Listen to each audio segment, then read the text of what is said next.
Ignition sequence start. 6, 5, 4, 3, 2, 1. We have a liftoff.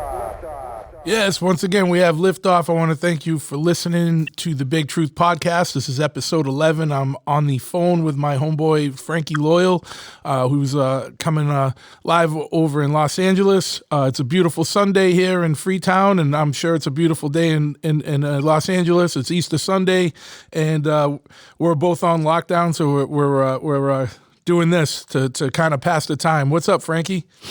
How you doing, Truth? How's it going, bro? I mean, it's been a while. We haven't talked much since I was out there last. That was what, like, I don't even know, like 6-7 months ago now. 6 months ago, we were at the bow or the rainbow. Yeah, we were at the rainbow. Yeah, it was a good time. Since then, one of my bros, Eric from Pennsylvania, has moved out there, and you probably run into him whether you know him or not. I think he's at the rainbow every single night. It's like his favorite place in the world. And I see pictures of him, like posting pictures like every day from there. It's a good spot, though. It's always a fun spot. Yeah, we're probably practically related now. I swear, man. Yeah, dude. Yeah, Lenny, Packard, and Dirty Mick and Mickey, right? It was a good night. Yeah, it was definitely good times, man. And we were on like a quick jaunt out there, but I can't wait to be able to get out there and spend a little more time out there, and maybe we can actually get a ride in while I'm out there next time. You know what I mean? That's one of the more important things I want to do while we're there. Because we're out there for Born Free. That's right. I was trying to remember what the hell I was even out there for to begin with. Right. Speaking of motorcycles, one just pulled up. I don't even know who it is. I can't see from out here. I'm just gonna have to wait it out. But yeah, next time you get out there, we're gonna go and have another dinner again and catch up, because there'll be a lot to talk about. I tell you. Oh, absolutely, absolutely. So, just a brief history for those that don't know. Frankie is an OG punk rock dude from California and Oi. He was in bands like Rile 9 Collective. That's how I first met you. Was at Mix the InstaFest there, or Insta Riot or whatever. That was years ago now. Yeah, it was InstaFest. That was some years back, 2013, 2012? Something like that, yeah, because I was out there with Bricktop was performing, and you guys performed, and it was InstaFest, but they were worried it was going to turn into a riot. That's why I always call Insta Riot, and then it almost did. Yeah, it almost did. Well, there's always the typical tough guys that want to throw a wrench into something, and then when it comes time down to do the dance, they dance their way to their mama's cars, and they're gone. Yeah, that's kind of what I remember happening. But you know what? From that point, like, I remember I was like, because like Brent always had good things to say about you, and he's like, oh, you'd get along with this guy. And then we were out there, and then, some things happened, and things were going back and forth, and you were a real stand-up guy, and then then from there on, I was all right. That guy's fucking cool. I had a respect for you, and I appreciate it. I saw that whole situation go down, and all we were worried about was making sure it didn't go down inside the club, so it didn't come on. Yeah, I mean, I hate to say it, and I think I appreciate it. I think the funny thing about it, it's blowing my mind, is when I was talking to the guys over in the East Coast, I always familiarized with the East Coast accent. Never figured out about some of the guys here. They live in like the valley, and they try to act, East Coast accents. It doesn't make sense to me. So when I talk to you guys, I'm like, this is legit where it's coming. This is what it is. No, but something always blows my mind. Well, wait. There's people on the West that try and like have East Coast accents, or it's just their accent sounds kind of East Coast. No, they try. They try to act like they're from New York or Boston, and I think they take the hardcore Wheaties in a little too hard. Yeah, that's fucking weird. That's where it matters. Yeah, that's weird. But hey, I in the 80s, I think people tried to have Valley accents out here, or Spicoli accents after Fast Times at Ridgemont High, maybe. No, but there's what, it's weird though. There's like surfers and stuff out here, especially like in like Newport and stuff, that have a little bit more of a laid back California almost accent, and it freaks us out. And I'm like, where are you from? And they're like, oh, Newport. And I'm like, fuck, dude, you're from here, and you sound like Spicoli, bro. But whatever, whatever floats your boat, man, right? Right. But Right. yes, Keep it real. yeah, absolutely, dude. And then also you may know Frankie from the Mayans MC TV show on FX, and he plays one of the main characters. He plays the Enforcer, and the Enforcer is a fitting role for a man of your stature, physical stature. You know what I mean? Right.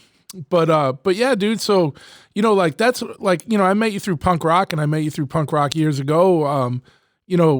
One of the things that's always interesting to me, I don't know why, but it's just something I'm interested in, is to find out like the pathway, like the things that led people into finding like punk or hardcore or oi and things like that. And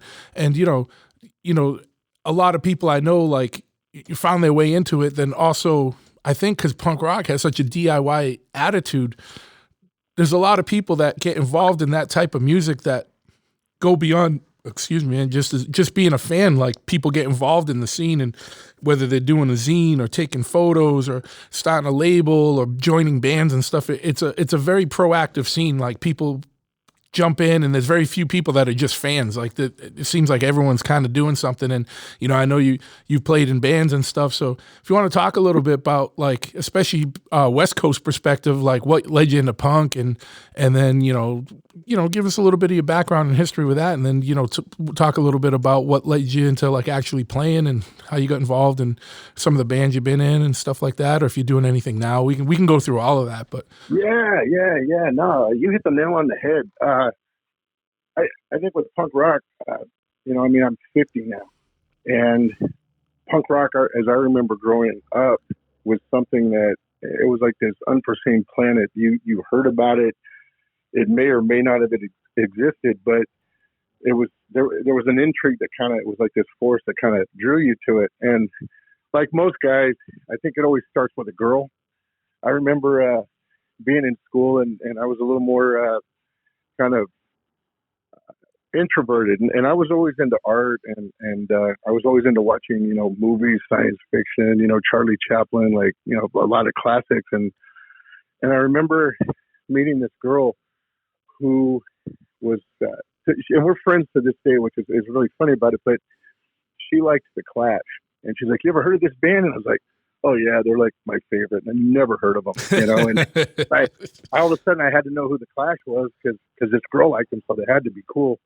And I remember getting on my BMX bike and riding down to the local 7-Eleven, and you didn't have the internet, so you had to do your research. And I remember going through all these rock magazines, and like I couldn't find anything, and I started kind of panicking because I didn't have any intel on the Clash. At one time, I had to go to some birthday party that I didn't want to go to because all the dudes were talking about sports and stuff that I just couldn't get on the same page, on. And guy's older sister comes in and says, "Hey, hold it down. I'm going to watch Saturday Night Live. The Clash is going to be on." And the date was October 9th, 1982. It was a Saturday night. And I said, "Can I watch TV with you?" And I got to see the Clash for the first time. And I remember going, "I don't know what that is.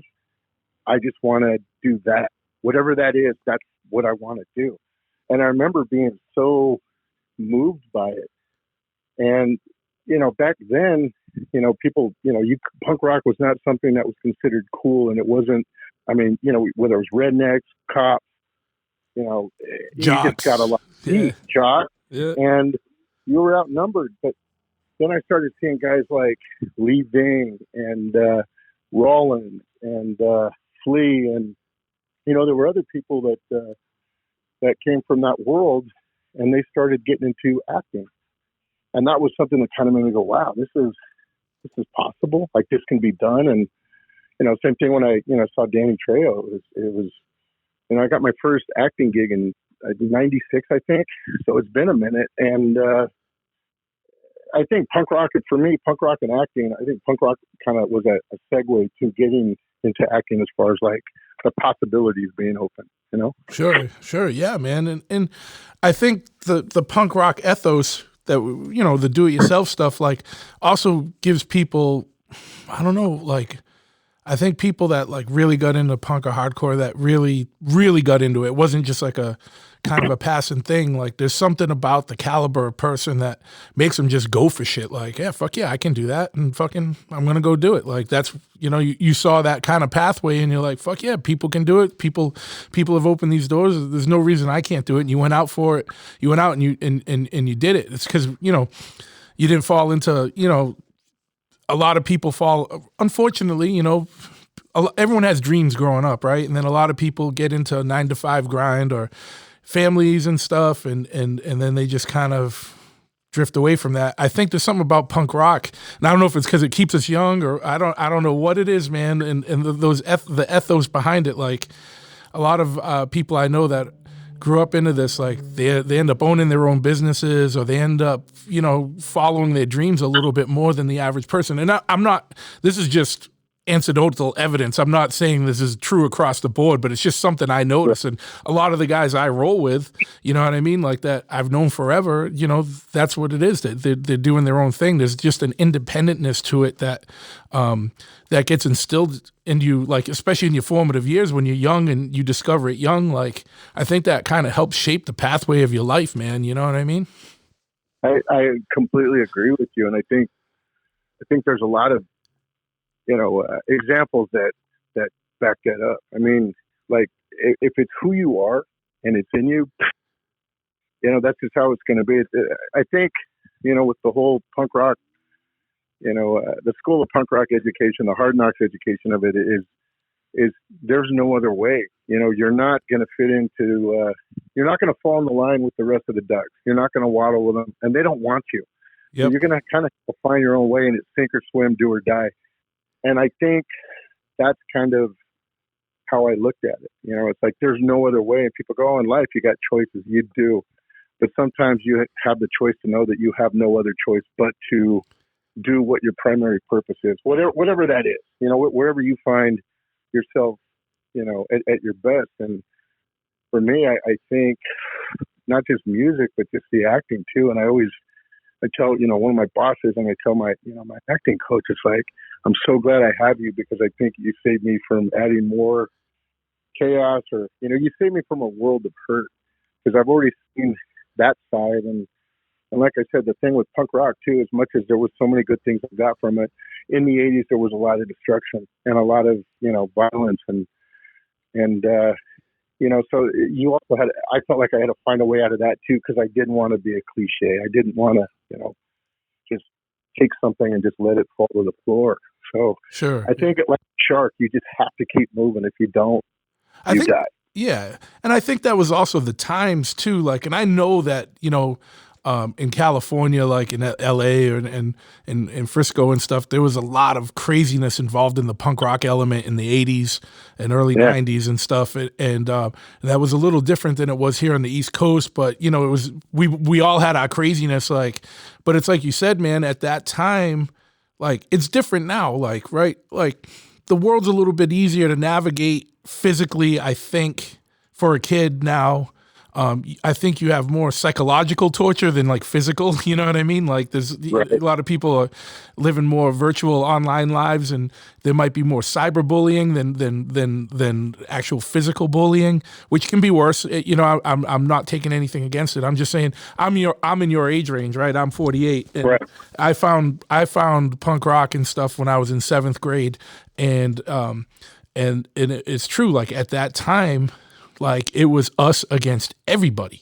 Like it was us against the jocks, the dudes that were wearing fucking Z Cavaricis and driving IROC Z28s around. It was us against pretty much everybody, and it wasn't cool. And you physically had to fight to because of what you were into, like whether it was skateboarding or punk rock or whatever, all those subcultures that kind of went hand in hand.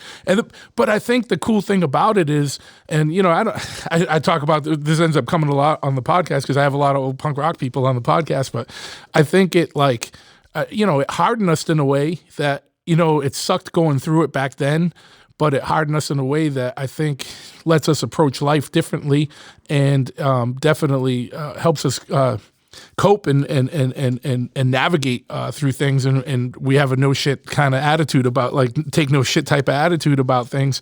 Right. But we're still on the outcasts, the outcasts, and don't fit in fully, you know what I mean? So we got to find our own way through life. But I think we kind of like that, even when it's hard. But yeah, man. So you found it at a very early age. And you found it because there was a girl you were interested in that you thought was cool that was talking about the Clash, or you sought it out. But it was interesting. Shauna Brown was her name. Yeah, shout out to her. But I think the interesting thing is, you're like me, man, and a lot of people, like, so you finally found the Clash, and then it clicked, and that's exactly what I said when the first thing I heard was Suicidal, and it was on a college radio station near that was close to me, and I heard Suicidal, and I was like, I don't know what this is, but this is what I want to do. And it wasn't even like it wasn't even like this is what I want to get into. It was like, this is what I want to do. Like, this is it. It just fucking switch just flips. You know what I mean? It's pretty crazy, man. So no, it is. Yeah, Suicidal Tendencies. That's right. Another one. Yeah. So it was 82. Did you see the infamous the infamous episode of Saturday Night Live that had Fear on it? Fear, yeah, the one that they caused the studios how much money? Yeah. What was it? Yeah. Dude, it's so, like, for everyone out there, if you're even the least interested in punk rock, even if not, if you're just interested in American history, you should go look it up. I'm sure it's on YouTube or something. I saw it later. I didn't see it when it aired, or if I did, I don't remember. I was 10. But the episode, I think it was 82 as well, or I believe. I think so, because John Belushi, he got Fear on there, right? New York Soretic saxophones, and Ian MacKaye and Rollins were in the crowd, yeah? Yeah, and like some of the Boston guys were in the crowd too, like the old SSD guys. Some of them were there, and it was a big to do. Like I think that some of the Midwest guys, like the Touch and Go, like Negative Approach guys and stuff. I think some of them were there. So it's wicked funny to watch that now. To kind of like see the who's who of like early first wave hardcore in there, but it's and speak about fucking diehards. Lee Ving, like, I just saw Fear last year, and they fucking killed it. They fucking killed it. Now I like Lee a lot. I actually did security for Fear just by luck of chance. I was working for this hardcore band in San Francisco, I think it was back in 2000, and they were doing a couple shows with Fear. And Lee, he kept to himself, kind of did his own thing. And then one of his bandmates, or his tour manager, goes, "Hey, can you help, with our security? Because I like how you work." I'm like, "Sure." And it wasn't until I started talking to Lee, and he realized I was an actor. Then he actually kind of opened up more, and we talked more about acting. You know what I mean? And that guy is just, not only I love Fear, but God, that guy's very intelligent. That guy's seen a thing or two. You know what I mean? And a great actor. Yeah, and Fear's one of the greatest punk rock bands there is. It's funny what a small world it is too. Because the last time I saw Fear, my friend Jeff was actually playing for him. And I didn't even know it, and I hadn't seen him in years. The last time I had seen him was like in Denmark or something years ago, and it's a small world, man. And I think it gets smaller as it goes on because, like, we get older and the scene changes, but we're still involved. So you run into people that you don't think you're ever going to run into again, and they're still there. And I don't know, man. There's a testament to that. And I've said this before on the podcast. When we were kids, punk rock was still in its early stages. There wasn't a lot of history to it. Now, 30-something years later, there's a lot of guys that are still here, and to me that's a testament to the strength of it and how much it actually means to people. That there's a lot of lifers, man, and I got a lot of respect for people that are still around, that have been around. I'm with you on that, and then and I'm sure it applies to. I can only apply to what I know, like the subject of what we're talking about, but it's also when you have people that pass on, you feel there's a huge void that's been kind of, taken out of that too. Like when Mickey Fitz passed. Yeah. Or Joe Skilling passed, or Joey Ramone. It was like, that was huge. That was like detrimental, because you're just like, that was that was the life force that kind of kept me going when I didn't know how to keep going, or I didn't know what was out there, or I was told things were this way, but I thought it might be another way. You know what I mean? And Yeah. And as we get older, you kind of see that a bit more. Going like, oh man, like.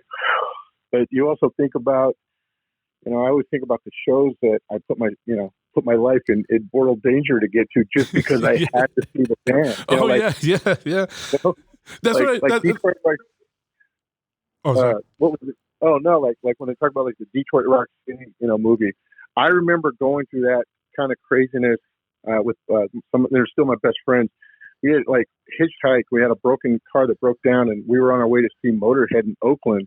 When Oakland was definitely not the friendliest place to walk to. Yeah. Walk through. The sun went down, and by the time we got to the venue, I think it was Attitude Adjustment had just played, and I remember seeing Lemmy's microphone and just going like, "Oh no, we missed them. We're late." And then all of a sudden they came out because we were just trying to get there. And when Lemmy came out, it was like we just risked life and limb, and damn it, it was worth it. It's Motorhead, and those are the things that I like. That's the things about my younger years that I'm like, that was cool. Yeah, man, it was an adventure, dude. And I've said this before on the podcast. I remember too, like back in those days, the world was definitely different, and it was half the time. It was the biggest adventure just getting to the show. You know what I mean? Never mind the craziness at the show, especially, in the East Coast and West Coast scenes. Like I know there was a lot of craziness and violence and whatnot. But just getting to the show half the time was a fucking adventure in itself. I remember we were going to a show at CB's once, and we used to have to take the bus or the train in, and we got out in Harlem when Harlem was still fucking crazy, and we got out. I forgot what stop we got out at. We were in New York, and we get out, and we're walking, and we come to this like kind of like underpass thing, and there's like the typical scene from any 80s movie where there's like the bum standing by like the 55-gallon drums that they're using to like light fires in, and the dude. I remember this dude looking at us like. And he was like, "You boys better go back. You boys better get back down there. Like you're in the wrong spot." And like we were like, "Fuck yeah!" And like he was really looking out for us. You know what I mean? And we were like, "Shit, yeah, we gotta get back." And there was all kinds of shit like that. It's funny because I haven't thought about some of this stuff. And then you talking about some of your adventures. I'm like, I remember in some time we were going to my old band was playing a show at ABC No Rio, and we were driving around Spanish Harlem, and I just remember there was like, it's the weirdest scene out of my head. I was like, are they filming a fucking movie or is this fucking shit going on right now? We were driving down, and there was this dude, and he had a little fucking Uzi in his hand. He was standing on the fucking corner, and he had like a pile of like a brick of like cash up by his foot. And I was like, what the fuck is going on? And everyone's looking at that. I was like, no, don't look at that. Look forward. Don't even look at him, man. I was like, I don't want to see what the fuck's. I was like, I wanted to see what the fuck is going on, but also I was like, I don't want to fucking make eye contact with this dude right now. You know what I mean? I was like 16, so we were like 15, 16 years old, and just crazy shit, man. Just getting to shows or Boston was fucking gritty too. But so like 82, you found the Clash and stuff, and then kind of how did you're originally from what, San Francisco, right? No, I was actually born in Southern California, further out in Southern California, out in the desert. Oh, okay. In the desert Barstow area. All right. And then we moved up to Northern California, and when I was a kid, I got into trouble a lot, but it was one of those things that. I was no saint like my friends. I mean, we were rowdy, but, we were those guys that didn't want to play by everybody else's rules in the sense that, the music we listened to, the things that we, our identity, so to speak, that invited a lot of problems. Sure. And, and I told somebody once, I go, I don't think I ever really wanted to fight anybody. I had my comic books, I had my music, I had my drum set, I was good. I had my BMX bike. I was good. But, after a while, when you start, kind of you get heat on you kind of got to push back after a while, and it gets to that point where you go. So I ended up finding myself, hitchhiking and going to San Francisco a lot and going to shows. And, and it was one of those things that you're going there for a small measure of peace, but then you go see Discharge or something like that, and a riot breaks out. It's just, they were pretty chaotic, and, I went to juvie, and then I got sent away, in Nevada, and from 16, I think, to 18, they were really rough. And the only thing I did have was music or writing, writing journals or songs or whatever, because that was kind of a rough time. And then after that, things got a little blurry, and I'm sure we can all relate to that. But but I've been in Northern California, lived in San Francisco for 20 something years. And then I've been out in LA almost 18, 19 years, I think. Okay. I mean, I'm looking back at time, especially with what's happening now. Sure. Yeah. So you must have saw some good shows though in San Francisco. What you guys have out there? Like Fang was an old band from out there. Sammy still is a very, very dear friend of mine. I've known Sammy since I was, I think, 15. Yeah. We used to hitchhike to go see Fang play, and and he's still kicking. That guy's doing great. Opened up a halfway house, helps people in recovery. I mean, he's a good man. And Fang, Jello obviously was always a staple. Yep. You know,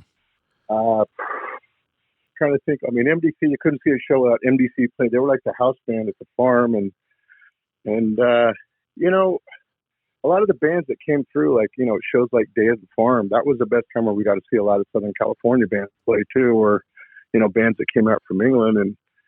I saw a lot of good bands. I did not do the whole Gilman thing because for me, when the Farm and the other venues in San Francisco shut down, we were a bunch of kids full of, piss and vinegar. And, we were all kind of on fire. We were kind of on our own trip. And then when the whole Gilman thing happened, I mean, we were kind of like, well, what is this about? And then we heard there was rules. You couldn't do this. You couldn't do that. And I'm sure that was cool. And it applied to what it needed to for that time. But for us, it was like, I don't even listen to my parents.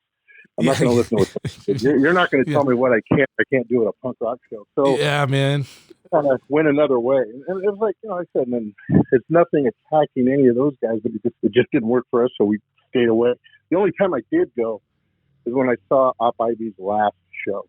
And I was glad that I could do that, but that was it. Like, sure, yeah, that was a weird time too. That you're probably talking about early '90s or mid '90s now, right? Yeah, it was early. It was late '80s, turn into the '90s. Yeah, it was like kind of end of the decade. Yeah, I remember that. Yeah, there was a lot of things like that out here. There would be bands come around and they would want everyone to sit down during their set, or, there was like, venues would have all these rules about, whatever. And it's like, hey, dude, I didn't get into punk rock because I'm trying to follow fucking rules, man. You know what I mean? Or any of this stuff. And I remember I had a little altercation with someone from a pretty big band. At the time they were still like, a smaller band touring. But I won't say the name of the band, but they're like one of the big staple. I think they're a California band. I don't know. We'll talk about it off air. But I remember my old band played and everyone went fucking shithouse. And it was just like no one was being disrespectful, but like we had a crowd of dudes that had a lot of whatever anger and people were going fucking nuts and then they came on and badmouthed us, and I was like, dude, I don't know. The last thing I checked, I was at a hardcore show. You know what I mean? Like like that's what happens at a hardcore show, especially on the East Coast hardcore show. And I ended up getting into something with a singer of the band, and then it was just fucking weird. Like I was like, why am I even in this position? Like it's cool. Like you want to have people fucking stand around during your set. That's cool, but don't come down on our crowd because they're releasing energy and anger. Like there wasn't people going around smashing people that were just standing on the side of the pit or anything. People were just dancing hard and stage diving and stuff. It was the normal punk rock shit. You know what I mean? And I totally agree. And I think that was the thing. I kind of felt like at that time I was suffocating a little bit. I was trying to breathe and find my way. And I don't want to go to the one place I go to find solace in that, or some kind of, a small measure of peace amidst the chaos. Don't tell me I can't do this. It's like, whoa, that's exactly where that kind of blew my mind, But I've seen the other extremes too, though, Yeah, sure. I mean, shit, I remember in San Francisco, it was in the 90s, and TKO Records was kind of the record label, and Mark Rainey's a really, really good guy. And I was breaking off into this other trade I did before acting, and he and his record label and his guys were super supportive and made merch for me. And I still feel forever indebted to this guy. And I remember anything you need, let me know, and I'll be there at the drop of the hat. Well, he called me and said, hey, are you in town? Like, well, I'm actually in town. I had one weekend to like kind of recuperate. And he was like, I need security for the Templar show that I'm putting on over on Haight Street, because I lived in the neighborhood. And I said, because there was some, shenanigans the night before at the bottom of the hill that were kind of crazy. And I remember saying, all right, well, I gave you my word, I'll be there. And then I remember having to do door security at a Templar show, and that was in the 90s. And you want to talk about a lot of angry, yeah. Like I had to check in. We had 2 crates, and it was almost 1.5 full of knives we had to confiscate that night. And they never came to claim them back, so I ended up having a nice knife collection for a while. But yeah, man. but, that's one of the benefits of working the door, the unclaimed property at the end of the night. Like, all right, thanks for the weaponry, dude. But man, the amount of fights that happened that night, I don't remember even seeing the Templars. Like, I didn't even get the pleasure of seeing the Templars play. Yeah, you were working. Yeah. We were and believe me, we were working. But, I think there's always been an element to it. And I don't know if it's something that we accepted that was part of it at times, or we just, we adapted to the situations. But there's a lot of times you look back on like, man, I'm surprised I walked out in one piece that night. Oh, I know. Yeah. Dude, we've been shot at shows or outside of shows. You know what I mean? It's fucking crazy, right. dude. And it's like, I don't know, like we got a charmed life, or we're meant to do something and stick around, or just fucking dumb luck. But there's a lot of shit that like, during the time it sucked, it was crazy, but you look back, and you can look back at this, as much as it was crazy, there's always a little fondness to it. It's like, yeah, what doesn't kill you makes you stronger, right? And I believe in that, and I think that's kind of like now. I think when I turned 50, it was like somebody goes, "Well, what's that like?" I remember some young kid asking me, "I goes, are you old now?" And I'm like, "Hey, man, I still do my push-ups every morning. I don't know about you. I'm good." Yeah. But I think turning 50 for me, it was like when people say, "Hey, have you ever listened to The Wall or seen The Wall?" And you're like, "No, I never seen The Wall." Well, you can't do it unless you take acid or something like that. And you're like, "Yeah, okay, well, I'll try to watch it anyway." No, it's not the same. Turning 50 was kind of like, I hate to say like, dropping acid and watching The Wall, but these unanswered questions that I couldn't quite get the solutions or the answers to, it's almost like they immediately fell into place the minute I turned 50. Yeah. And I look back on that, and the one thing that has gotten better for me is the fact that the songs from certain bands I still listen to, they're just as intense and as cool as they were when I was 14 or when I was 13 or when they would come on Maximum Rock and Roll and you would just hear them by chance. It's like, oh my God, like this part, I cherish it more. You know what I mean? It's like, and I think that's something for me that I don't ever see myself or will never allow myself to lose. No. Even like with acting, it's like, this is part of who I am. I feel like I'll always have an appreciation that's more Joe Strummer than Joe Pesci. And I think Joe Pesci's awesome. But, it's just, there's that school of punk rock thing that will always kind of fall into what I'm a part of. Yeah, man. And I never want that to be put on the back burner, Sure, dude. And something you said, it absolutely resonates, dude. And, I'm right there with you. I'm a couple years behind you, but I'm not far. And to this day, man, if there's like, sometimes, there's so much music out there, and sometimes, there's certain things that are always your standards and your go-tos and things that never go out of rotation, but sometimes things fall through the cracks, and then you rediscover them. Maybe it's like you haven't heard that song in 10 years, and then you hear it, and you're like, oh shit, like I'll get a lump in my throat or like a fucking weird pit in my stomach that rises up, and I'm like, like the hair on I have a shaved head, but you know what I mean? Like the hair on you just stands up and you're like, oh shit, this fucking resonates, man. I haven't heard this in so long. Fuck yeah, dude. And you know what I mean? And it's, I love that still happens. And like even some things that I listen to all the time, like if I go to a Cro-Max show and they play Life on My Own, 9 times out of 10, I'm coming out of fucking retirement, dude, and I'm going in there fucking and fucking smashing around, dude. Like, you know what I mean? I'm coming out of retirement, dude. Like that song will always get me. Or there's certain things that there's certain songs or bands or records, and they'll bring you back to a place, or just something resonates with you, dude. And it's you can't even really define it or. And yeah, you hit the nail on the head, man. You just hit the nail on the head. I mean. I think it's also because you don't want to let it go, that when you hang on to it and you get sock in the face from its essence or something like that. Like case in point, I was at the Rainbow one night. Go figure. And I had dinner the late Friday night, and I had dinner with some friends, and we were filming that season. So we're filming last season, and we were going 100 miles an hour. And it was one of those times where I didn't really know what day it was. I mean, I did, but everything was just 100 miles an hour, and I was having a hard time kind of regrouping for me. And I was kind of stressed out, and my friends were, thank God for my friends. And I remember we were hopping on the bikes and we're getting ready to head home, and Agnostic Front had played, and Vinny Stigma was, walking out towards the parking lot. And I remember stopping the bike, and after all the times I've ever seen him, I've never met the man.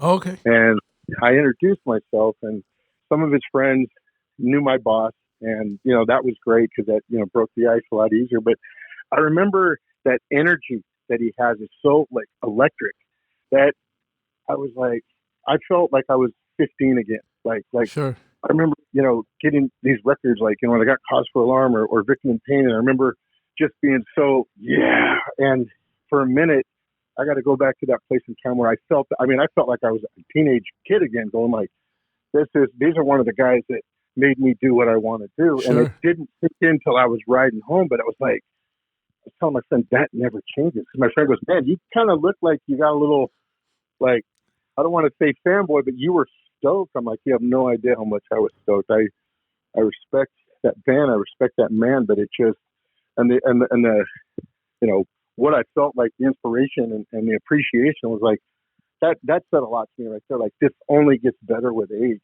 It does, dude. People really, 100%, man. You're right there, because the level of appreciation only deepens. You know what I mean? And right. And for the same thing, dude. Like Vinny and Roger are like friends and brothers to me. You know what I mean? And I'm still like fuck, dude. Like, Vinny. Those two dudes are two of the most genuine, good, fucking solid dudes out there. Like, you know what I mean? Like, they live it, and it's not a joke. It's not a fad. Like they obviously it's not, but like, it's something that's like integral to them, and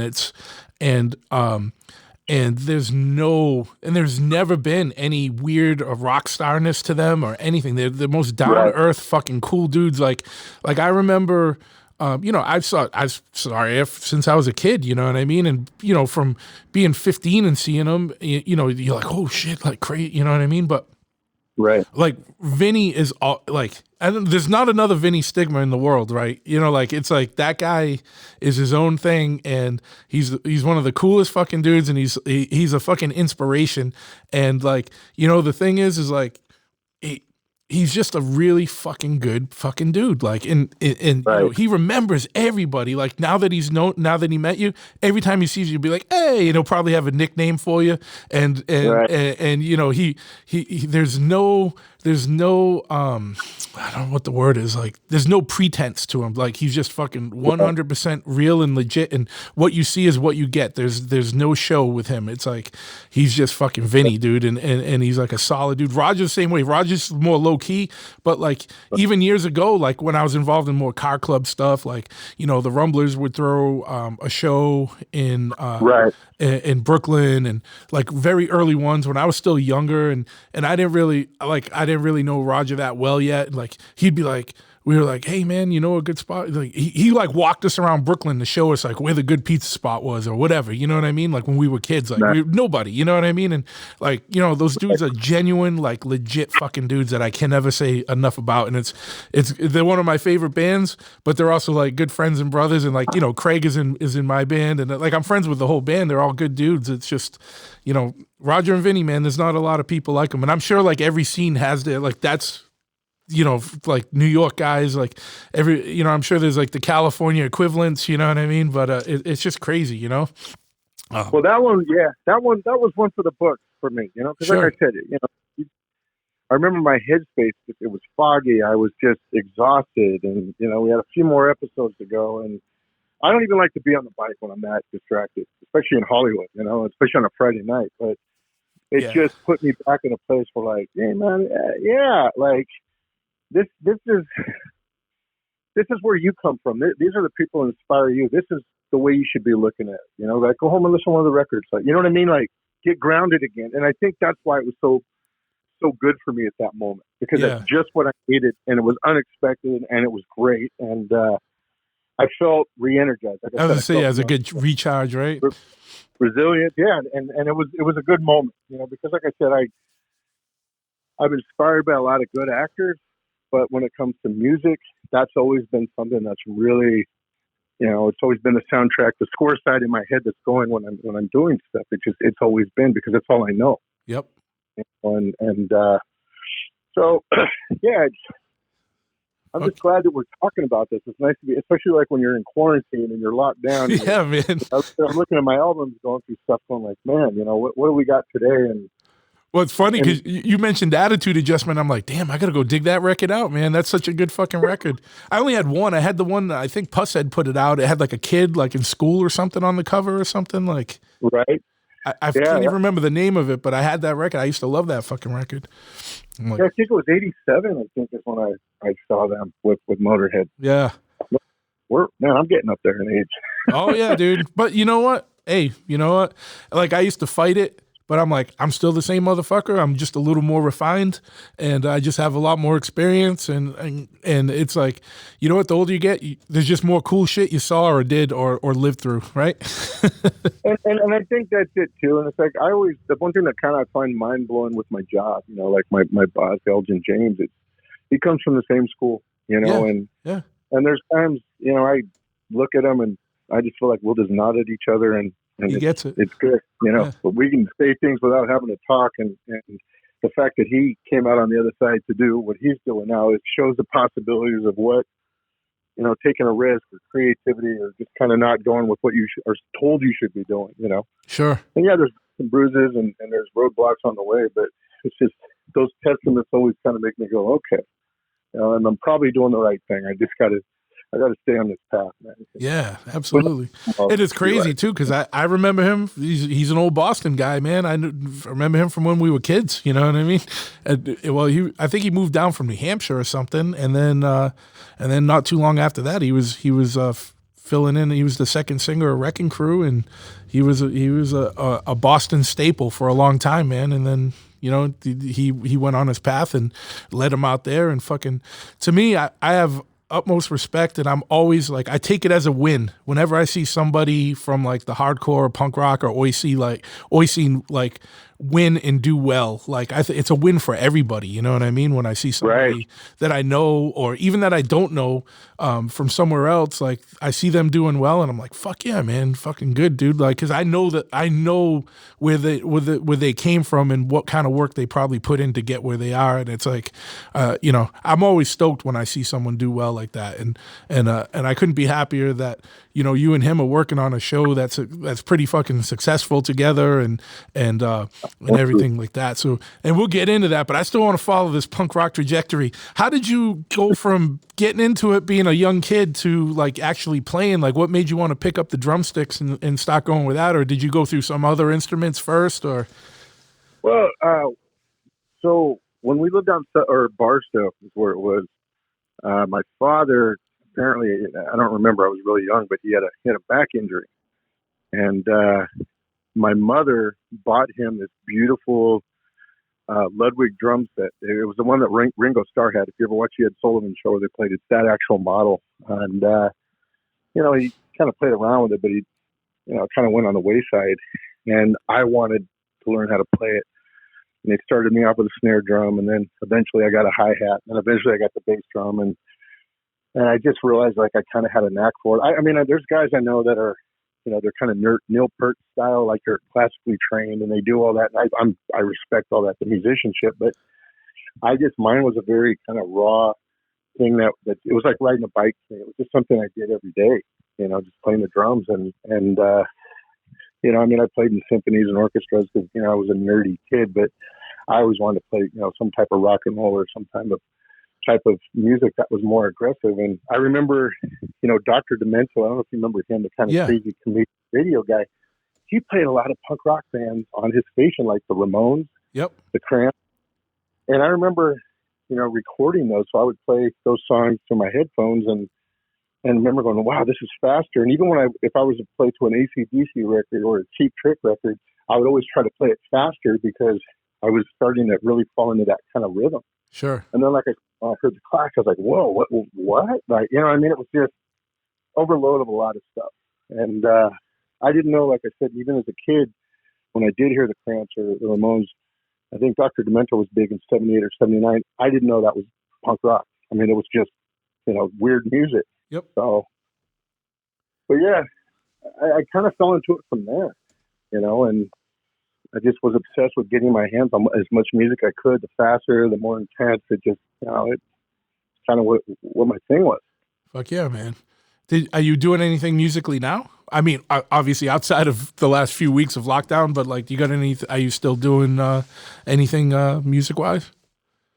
Actually, yeah. Rile 9, we went back into the studio a week before everything got shut down.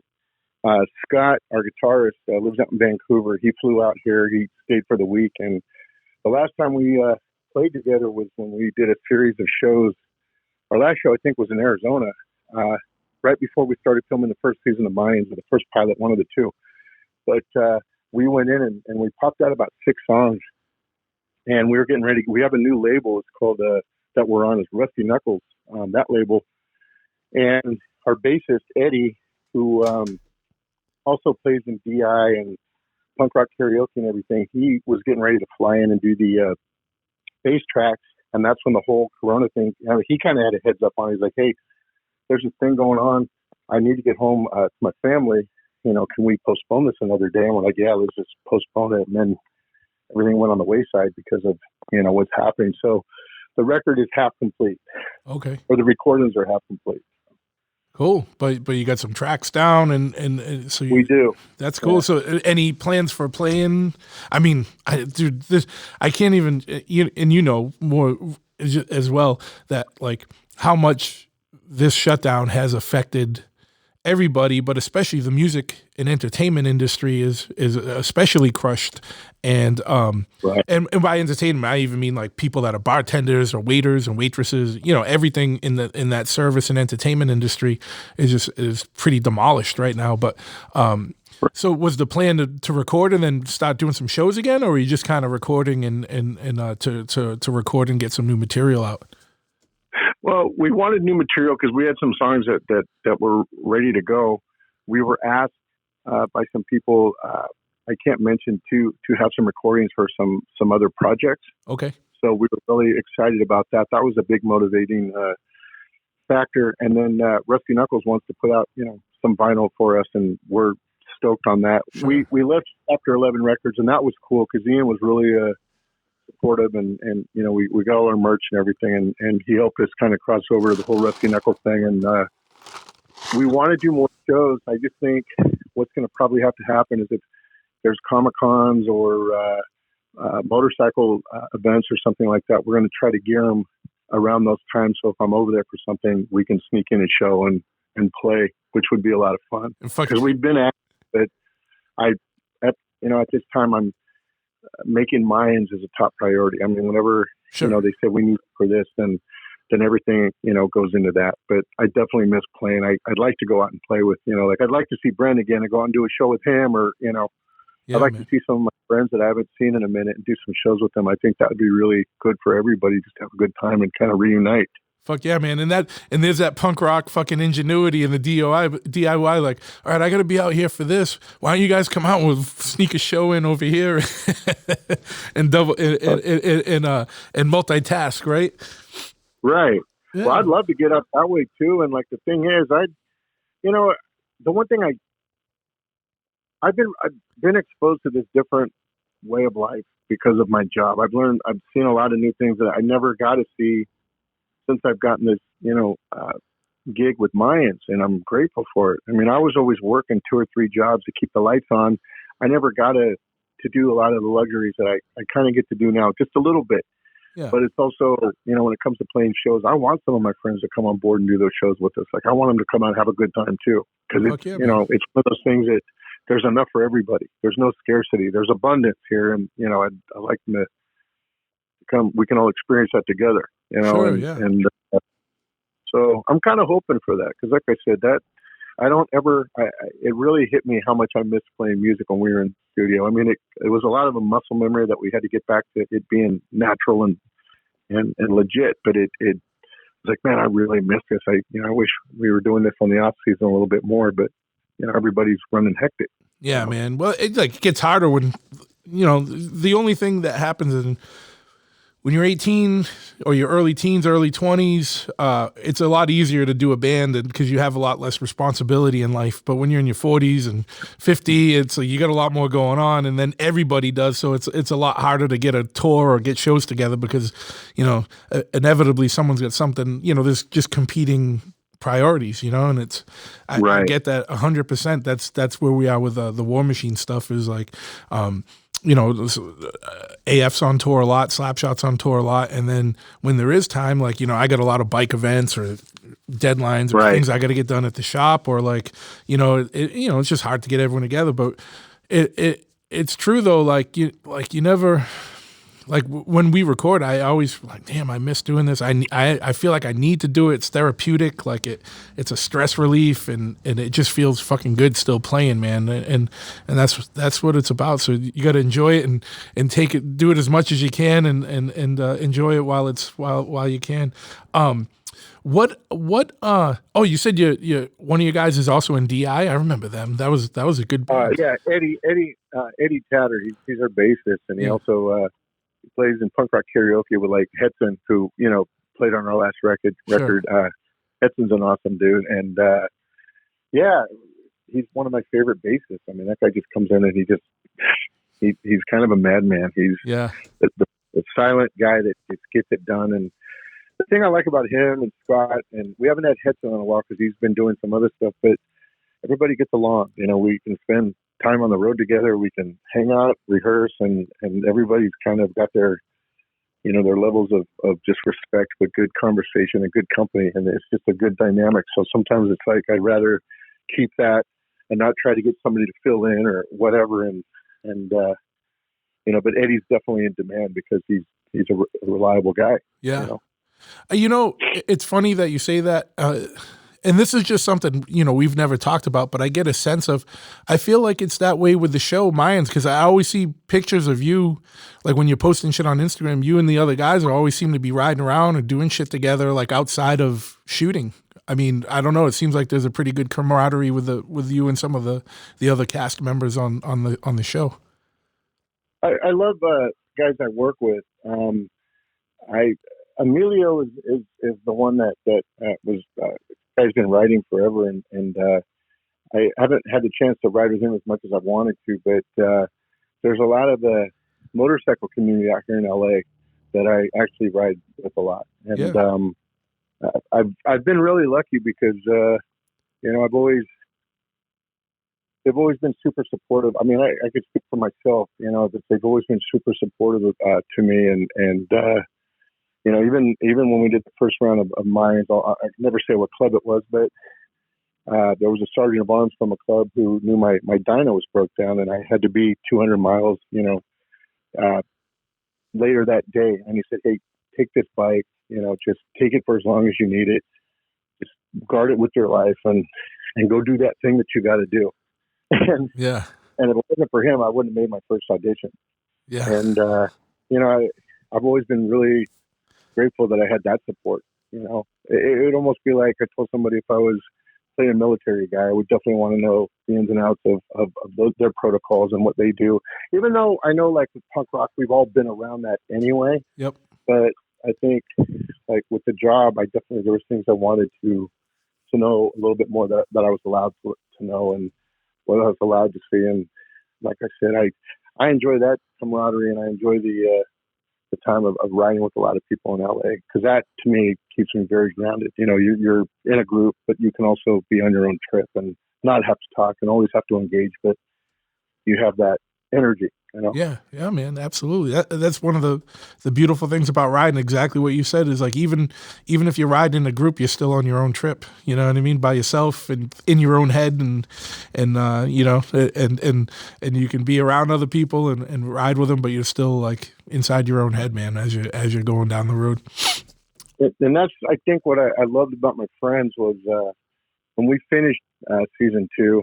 Like I said, I was just, I was a little rattled, and I was trying to kind of shake that off and kind of get back into everyday living. And they'd say, "Hey, we're meeting up at 7 a.m. here. We'll meet up at 9 here in the morning." I'd be like, "Well, it's 4 in the morning. We just finished riding all night." And they'd be like, "Yeah, meet us here anyway." And we'd go on these long, weekenders. But when I realized what was going on was they wanted me to stay with them and decompress, because I really wasn't talking for a while. I just was kind of in my head. And like I said, thank God for them, man. And thank God for the fact that we just got to keep moving. And Yeah. I kind of do my thing. And that's the thing about riding I probably love the most. It's just, I don't have a cage. I ride. It's my to and from, and that's my peace. That's what keeps me going. It just does. And, I'd like to be on the road more, but this quarantine thing, I don't want to be away with anyone. So I'm kind of staying on lockdown, Yeah, I get it, man. And actually, you don't even have a car, right? That's all you got is a bike? Yeah, I've got a 2003 Road King, and it's my baby. And yeah, well, she took a pretty bad beating at the end of season 2. She almost fell apart because she, just the wear and tear of every day. But she's running strong now, so she's a good girl. Yeah. But that's the beauty of living in California, man, is that's a viable option. I wish it was the same out here. I mean, I guess you could, but you'd have to have all kinds of snow gear and fucking whatnot for January. You know what I mean? But we can't complain about the cold with what you guys got. I mean, it gets cold here, but not like you guys. I mean, we get snow, but I don't think in the realm that you get. But we're going to Angeles Crest or places that are, parts of the Grapevine sometimes. It's like, I've got the means of staying warm, but man, you guys got it cold. It is what it is. It gives us time to build and work on the bikes a little bit and get them ready for the season. That's the way you got to look at it, right? Well, yeah, riding in the snow though was definitely, hailstorms, lightning storms, that kind of sucked. But riding in the snow was something like getting hydroplaned by snow was definitely. And I had cracked fork seals on the dyno at the time when that happened, so that wasn't really. Wasn't a good time to be out there, but I had to get somewhere. And how people, when they're out there in the snow constantly, I'm like, man, my hat's off to you, because that's. Yeah, I mean, there's a couple of sick bastards that ride all year out here, but by and large, when the snow starts, like you don't really see too many bikes on the road anymore. I mean, if you live in the city, like you were in Boston, it's a little bit easier because they take a little bit better care of the roads, and you're not doing 75 on the highway like during a snowstorm. You know what I mean? Like, but but you can get around on surface streets a little bit easier if you had to. But yeah, man, by and large, it's 2-3 months where you're not riding out here usually. But let's get into that, man. Like, so, you found punk rock, and then, I know you've been at it for a little while. What made you kind of like, what was the drive or force that kind of pushed you into getting into acting? Let me see here. So when I was a kid, I remember watching Charlie Chaplin movies a lot, and I was always blown away that there was no words, and at the time when I was super young and I couldn't read quite that fast, just seeing somebody tell a story with their eyes or with their movements, not necessarily with dialogue, I was always just blown away by that. Then I learned about Buster Keaton, and then I grew up watching a lot of movies because I was that introverted kid, and I was always fascinated by it, but, I was like, that would be cool to do. But I would find myself breaking apart movies and plots. And even as a kid, like trying to question, well, why is this guy doing that? And what does this really mean? Or this looked a little weird. Because 70s, the thing with 70s movies, because I watch a lot of them now because they're rehashed. You see a lot of the inconsistencies with the plots. But even as a kid, I found myself just kind of watching all that. So when I was in high school, I got thrown out of a few high schools. I was a discipline problem. And they would always try to do the Danny Zuko thing where we're going to put you in this sports program or we're going to do this and that. And I completely didn't want to do that. So I definitely put up a fight. So one day they said, well, we're going to send you to this drama class. And I was kind of laughing it off, like, yeah, whatever. Well, I went in there and the teacher was this lady, Mrs. Cunningham, and she's tough as nails. She was a tough lady. And she said, all right, you're going to do this and this, not do you want to. It's like, you're going to do this. And I did this scene, and I know that I was going to do my best at it. And I did a good job of it. And I wish I could remember exactly what it was, but it was a scene with another gal. And I remember how she praised me after that. And I was like, wait, you're praising me? You're not telling me I'm stupid, I'm a loser, I'm this or I'm that. You're actually telling me I'm doing something good. And I remember that moment going like, maybe I'm good at something like other than what I want to do, which was, just play music. And I remember feeling so like, wow, this makes sense to me. I like this. I think I could be good at this. And then I ended up getting expelled from that school a couple weeks later, which totally sucked because I really was into that class. So sure. I kind of threw it off. And it always broke my heart. I mean, I kind of laughed it off to my friends, but deep down inside, it really kind of broke my heart. And then when I was in San Francisco, it was 96. I lived in Haight Street, which is, it's pretty intense, pretty populated neighborhood. Yeah. And some guy came up and goes, hey man, you want to be on TV? And I said, get away from me, man. I thought the guy was like propositioning me for porn or something like that. I'm like, just get away from me. And I said, like, literally, like, he goes, no, man, I want to talk to you. And I'm like, you don't leave, I'm going to knock you out because you're freaking me out. And sure. My best friend, Eric Jones, was tattooing on that street. He was my roommate. He goes, hey, I go, man, some guy just tried to jam me up about some TV show. And I thought I was going to knock him out. He goes, oh, no, that guy's legit. He came in and was looking for tattooed people for this and this and this TV show that they're doing here called Nash Bridges with Don Johnson. And he was laughing because it was Don Johnson. Yeah. I go, really? That guy was real? And he goes, no, he was real, man. And I'm like, and I mean, we all joked with each other, so I thought it was a joke. Well, I guess the guy came back in, and Eric told me, hey, it's my roommate. So he goes, well, would he come down and audition? And I went in for an audition, and I remember I didn't know what I was doing. And I was trying to find the motivation, as they always say. And I remember kind of going with it because I had nothing to lose at that point. I was like, I'm never going to do this again. And they had me come back for what they call a callback. And the next thing I know, I booked the role, and I had no idea. And I remember my first scene was with Don Johnson.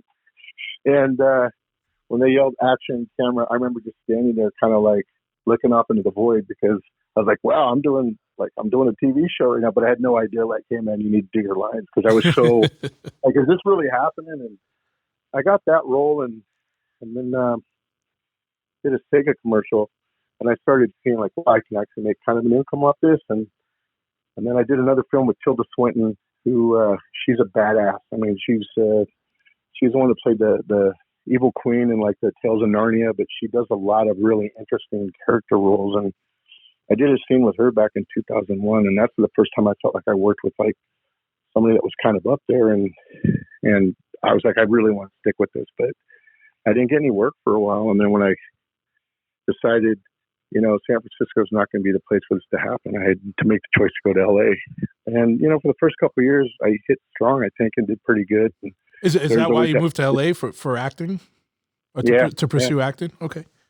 I did. And man, that was, it was a crapshoot because like I said, I'm no Brad Pitt. I'm no pretty boy. I mean, and at the time when I started, if they wanted you to, if you had tattoos, you were a novelty, but it wasn't a good thing. So yeah, the fact that everybody can have them now, it's kind of a different ball game. But sure, and I almost got to thank like Danny Trejo or something for opening the doors a lot, because like I know he must have went through a lot at the beginning, because especially like he's got like infamous tattoos, like like his chest and stuff, like. But I'm sure that kind of maybe opened some doors, you know what I mean? But I'm sure he had to do special character acting stuff for a long time before the doors opened up a little more. He did, and actually when I first moved to LA, I had a good talk with him. And ironically enough, now he and I have the same manager or the same agent. Okay. Emilio Danny and I have the same agent, Gloria.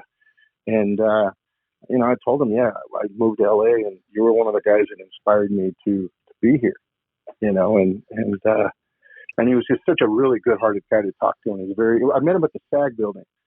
And I'll never forget that, because it was one of those things like, wow, these are one of my peers, and it was motivating. And then there was a time where I really thought I wasn't going to pull it off, and it wasn't going to work. And I don't want to say I was going to throw in the towel, but I kind of felt that reality setting in, and I ran into Paul Sorvino, Paulie from Goodfellas. Yep.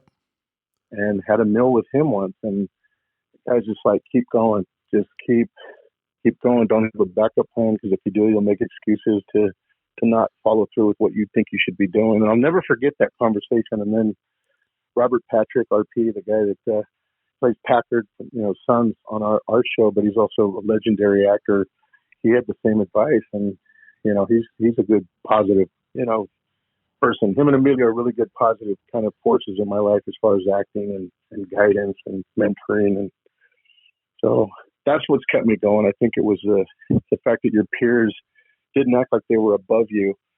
They're, hey, you can do this too, but you're going to crawl, you're going to suffer even more. It's just beginning. You gotta find your way there. And I think that's the part of it that people don't understand when they think about acting. They think that somebody calls you on the phone and says, hey, you want to be on a show? And you're like, yeah, I think my calendar's open. Let's do it. It doesn't work that way, man. No. Yeah. And, my brother Slane, dude, like, he's in the same type of situation. So I hear about the struggle of it from him a lot, and so I get it. But that's good advice, no matter who you are, what you're trying to get into, whatever lane you're in.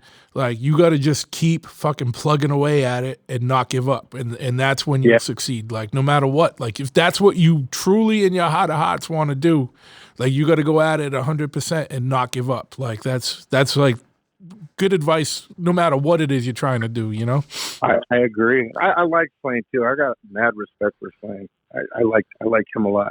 Yeah. Last time I saw him was at an audition. We were auditioning for something. Oh yeah. That's awesome.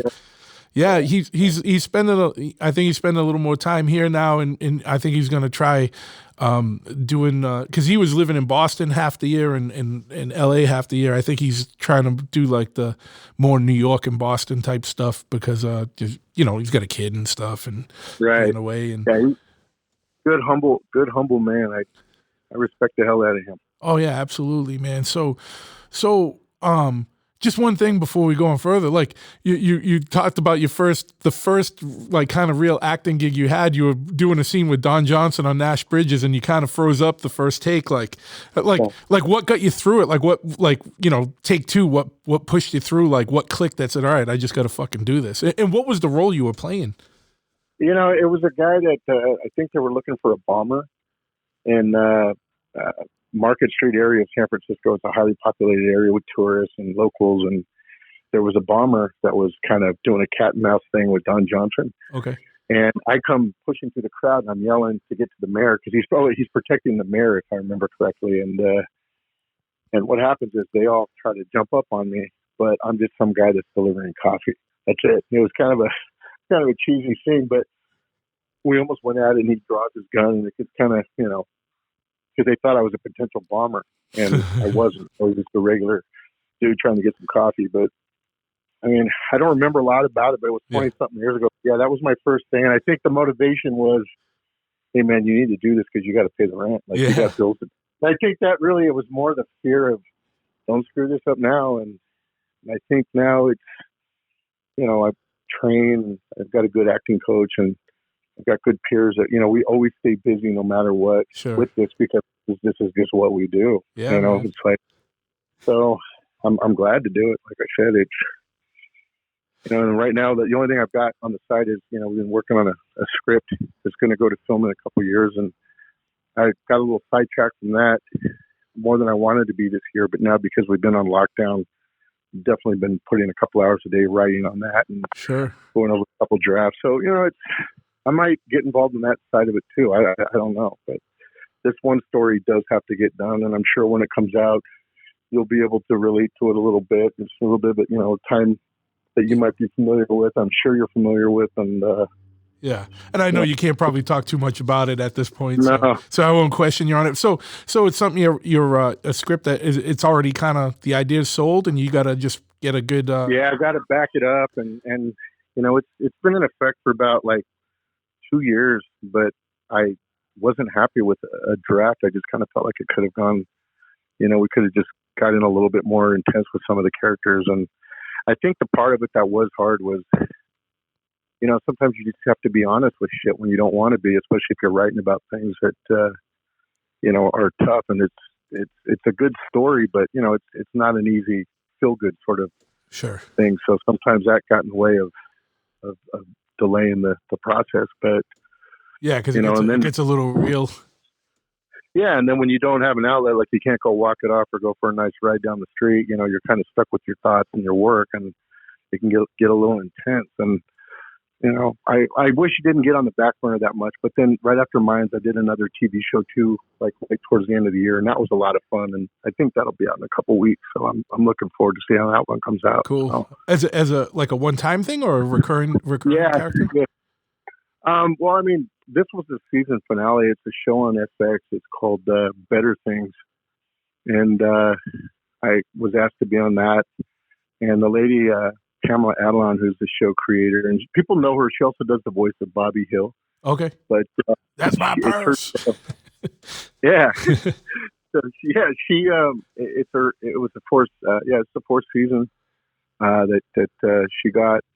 And it's a season finale, so I was really happy to do that. And it was fun because it was so different from, the Hank stuff that I do, on Mayans. Sure. Touching up on that before we end it, though, but I think when I think about the whole Charlie Chaplin thing, one thing, like, people would always trip out about Hank because they ask me about it. They go, sometimes he'll shoot a look, and it's like he's saying this, right? And it's like, well, I hope that's what he's saying because – I go back to that kind of inner dialogue sort of thing. Like if I have to say something, and he's going to say something, but if he gives you a look, then hopefully he's kind of telling you what time it is. And I think I kind of got that from being inspired by all that Chaplin stuff too. I don't know. Sure. No. And honestly, I don't know, like when you have a close group of dudes, like a lot of communication is nonverbal. Like if I'm out with some of the brothers and something's going on, I know a look someone gives me, like, oh, I better watch out for something's going on. You know what I mean? Like right. you can do it. Not there is a lot of nonverbal communication that goes on amongst close groups of friends, whether people are aware of it or not. Like 'cause sometimes you just process it and you're not even thinking about it. But how did you, just kind of backing up a bit? How did you end up getting hooked up on Mayans? How'd you get kind of linked into that, getting that gig? Well, I remember auditioning for a son's role. Some years back, I don't know what season they were into. And I'm glad I didn't get that role because that guy got killed. And he was a snitch. And he was a rat. And he was out bad from his old club. So, the guy that played him did an amazing job. If I had gotten a role like that and died, I wouldn't have been able to try out for Mayans. Sure, So, yeah. I just kind of felt like, I understand enough about the subject matter. And there's a lot of things about the writing that I like, but I also feel like I could relate to and be honest with, because part of people think acting is just, reading lines and going in front of a camera. It's like, no, it's a human being telling a story about another human being and telling the truth. And that's really kind of the simplicity of it that's so complex. And it's like, I really think, I know that I think I would be good at least giving this a shot. So I remember riding 300-something miles one day because I heard Kurt was going to be at a signing somewhere. And I just wanted to see who the guy was. I didn't want to talk to him, didn't want to tell him I was an actor. I just wanted to kind of get a feel for who this guy was. So I took this ride out there and I was like, wow, that guy's kind of intense. And way before it even became a show, I was having one agent just find out, and he was being kind of lame and lax about it. And so I fired him. And one day I went into the casting office and I kind of kicked the door down to be seen and asked if I could talk to somebody and just kind of introduce myself. And you don't do that because normally they can call the cops or it's just breaking protocol. But I had nothing to lose at that point. It's either I'm going to fail miserably and go back to cooking professionally for the rest of my life, or I'm going to, something's going to come out of this. And thank goodness the casting director, saw something, and she asked me to come back and audition and read. And we all tried out for several different parts. So it was kind of like a round robin of characters. But, when they told me I got the call, man, it felt like the work was just beginning, but there was a little moment of accomplishment, Oh, absolutely. It's not, out of the multitude of people who are actors, like how many actually get involved in a legit movie or like a legit TV series, you know what I mean? So it is an accomplishment no matter what, and luckily it's a cool thing, like where you're on a TV show where you get to do a lot of riding and do motorcycle shit, you know what I mean? So it's cool, like that's kind of a little fringe benefit to it, right? It's a blessing, it is. Like I said, I enjoy. I mean, riding to and from work can be a little sketchy sometimes because sometimes the shooting schedule, if it's late at, if I got to get up at 2 or 3 in the morning, you're dodging drunks. Yep. If it's summertime on the freeway, that could be a little sketchy. And then, you know what it's like after an intense ride where you try to come down. Yep. And then you got to come down and get ready and get in work mode. And then when you're done filming all day, you got the ride home because it's about, 40, 45 miles to and from where we normally film from Hollywood. So, sure. It's a hike, and sometimes it's even further. But at the same time, if I'm in a place where my energy's up, the ride home's a good way to decompress. Yeah, absolutely. I love it. I love it. Like I said, I'm looking forward to season 3. I think it's gonna be a new one for everybody. Cool. A new day. So. Yeah. Well, hey, and there's a little exclusive. If you didn't already know, there's going to be a season 3, right? There's going to be a season 3, right? We're on hold for a minute, like everyone else, but we'll be back, and everyone that supports us, it really does mean a lot. It really does. So, does that mean like when when everything's lifted and you can go back to work, it's going to be like fucking insanity, like working hours, or is it going to be just all the schedule just gets kind of pushed?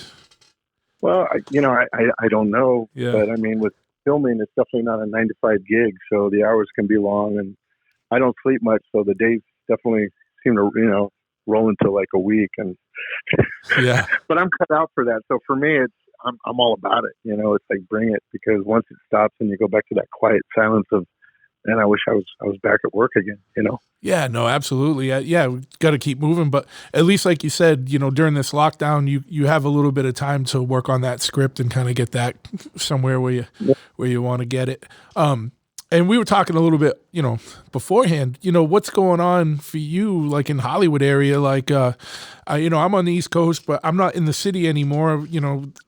We have the lockdown here where things. It's not like an insane lockdown, but like pretty much everything's closed except essential businesses. So, my tattoo shop's closed, and Boston has like a suggested curfew. Like you're not really supposed to be out after like 8 p.m. or something, and, or 6 p.m. or something. I can't remember exactly, but, that's only in Boston. So, but I'm half hour outside of Boston anyway.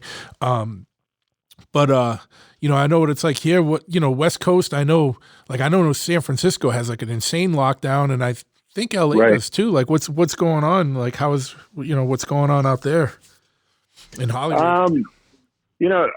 I haven't left the house in 3.5 weeks. Like I left once to do a 20-minute pickup, and there was nobody on the road. So I rode to and from, and I was back before I knew it. That was the last time I was out. It was dead town. But like right now, I got helicopters flying right over above the house. I don't know if you can hear them in the back, but it's dead on one hand, but it seems like the crime in this area has gone up a bit more because I have a lot of friends in the neighborhood, and we all keep in contact with each other. So everybody keeps each other in the loop of what's going on. But it just feels like there's a lot of, like robberies. People get groceries stolen, and I hear that there's a lot of crude weaponry being made. People just, sticking up people for money for groceries. It's kind of desperate times. I think some people are not handling this so well, and we do have a lot of homeless camps in the surrounding area too. So I'm not saying that they're the cause of this, but I just know that there's an intense population of just unknowns that seem to be happening right now, and it's just interesting that, this particular neighborhood, because a lot of people, when they think of Hollywood or LA, they think that we've all got mansions and we're living in these big estates. It's like, no, a lot of us are working class, people that just are keeping the lights on like everyone else. And we're in the thick of it with everybody. Yeah. And Hollywood is not the shiny, beautiful place that people want to make it out to be all the time. You know what I mean? It's not Beverly Hills, sure. For miles. It's its own sector, and it's its own world. And, it's kind of an underbelly too, which is, I think, what I love about it. So yeah. I think the quarantine's kind of brought out a little bit more Yeah. weirdness. Yeah, sure. I mean, and Hollywood's always been like, a little gritty. So Right. there's a gritty little underbelly there. So, that just gets amplified. I think any situation where people are living in close proximity, it gets a little worse. Like I'm in the woods. I have the luxury. I live in a really like old New England, like woods town. You know what I mean? Like, Right. and so, I'm not in Boston anymore. So it's a different experience because, I can still go out on a bike and ride around, and it's not as big of a deal because I'm riding through woods. You know what I mean? And Right. anytime you're out this way, you're obviously more than welcome. We'll go on some good rides, but I'll take you up on vice versa too. Vice versa. Yeah, no, I know. I can't wait. I can't wait to get back out there. I mean, just so many friends and so many ties out there, but yeah, dude, it's just your experience is so different than what we have going on here. Even though, like, and I know New York City's probably a little crazier right now, like, because it's people Right. living on top of people, and 700 people in the same fucking apartment complex, or apartment building. But yeah, dude, it just struck me earlier when we were talking how different it is. Like. Chop ahead, I've kind of like slid under the radar, like because it's vehicle repair is an essential business. So we've stayed open. So I'm still at work every day. So it hasn't hit, but like, I can't imagine what it's like you said, like to be in the house for 3.5 weeks without really leaving. It's fucking crazy, man. Well, I mean, it's one of those things that I'll take it. I'll try to not get in the way of the first responders. I've a lot, friends who are nurses. I have a friend who's a nurse in New York, and she was on her way out here with her fiance to meet up, and she's over there saving lives. And I know another gal out here who's, she's doing the same thing. I know quite a few nurses out here that are putting their ass on the lines for people to stay alive and stay healthy. And it's like, I made the choice to stay home because I don't want to be in anybody's way who needs to be out there. And, and then I also think about the Rainbow or the Burgundy Room and some of the shops, or like where I get my bike worked on. It's like these places are all shut down, and a lot of my friends are out of work, and they're kind of in a bit of a struggle right now. And it's just, but we've all been hit, so it's just, we all keep each other in the loop, and everybody's just trying to put their best foot forward because it's not sink or swim. It's just like, look, we're all kind of wading in this pool of God knows what together right now. So. How do you want to play it? And, I'm glad I don't feel too isolated. I'm kind of a recluse anyway, but sure. Yeah. a bit more, in the loop of what's going on with people. Like when that motorcycle pulled up to the driveway and took off, I think it was my friend just wanted to make sure I was all right. And I just texted him, I'm good. Cause he's like, and I haven't had a house guest or anybody come by here in weeks. So that was the first time I think I had a visitor. Yeah. It's crazy, man.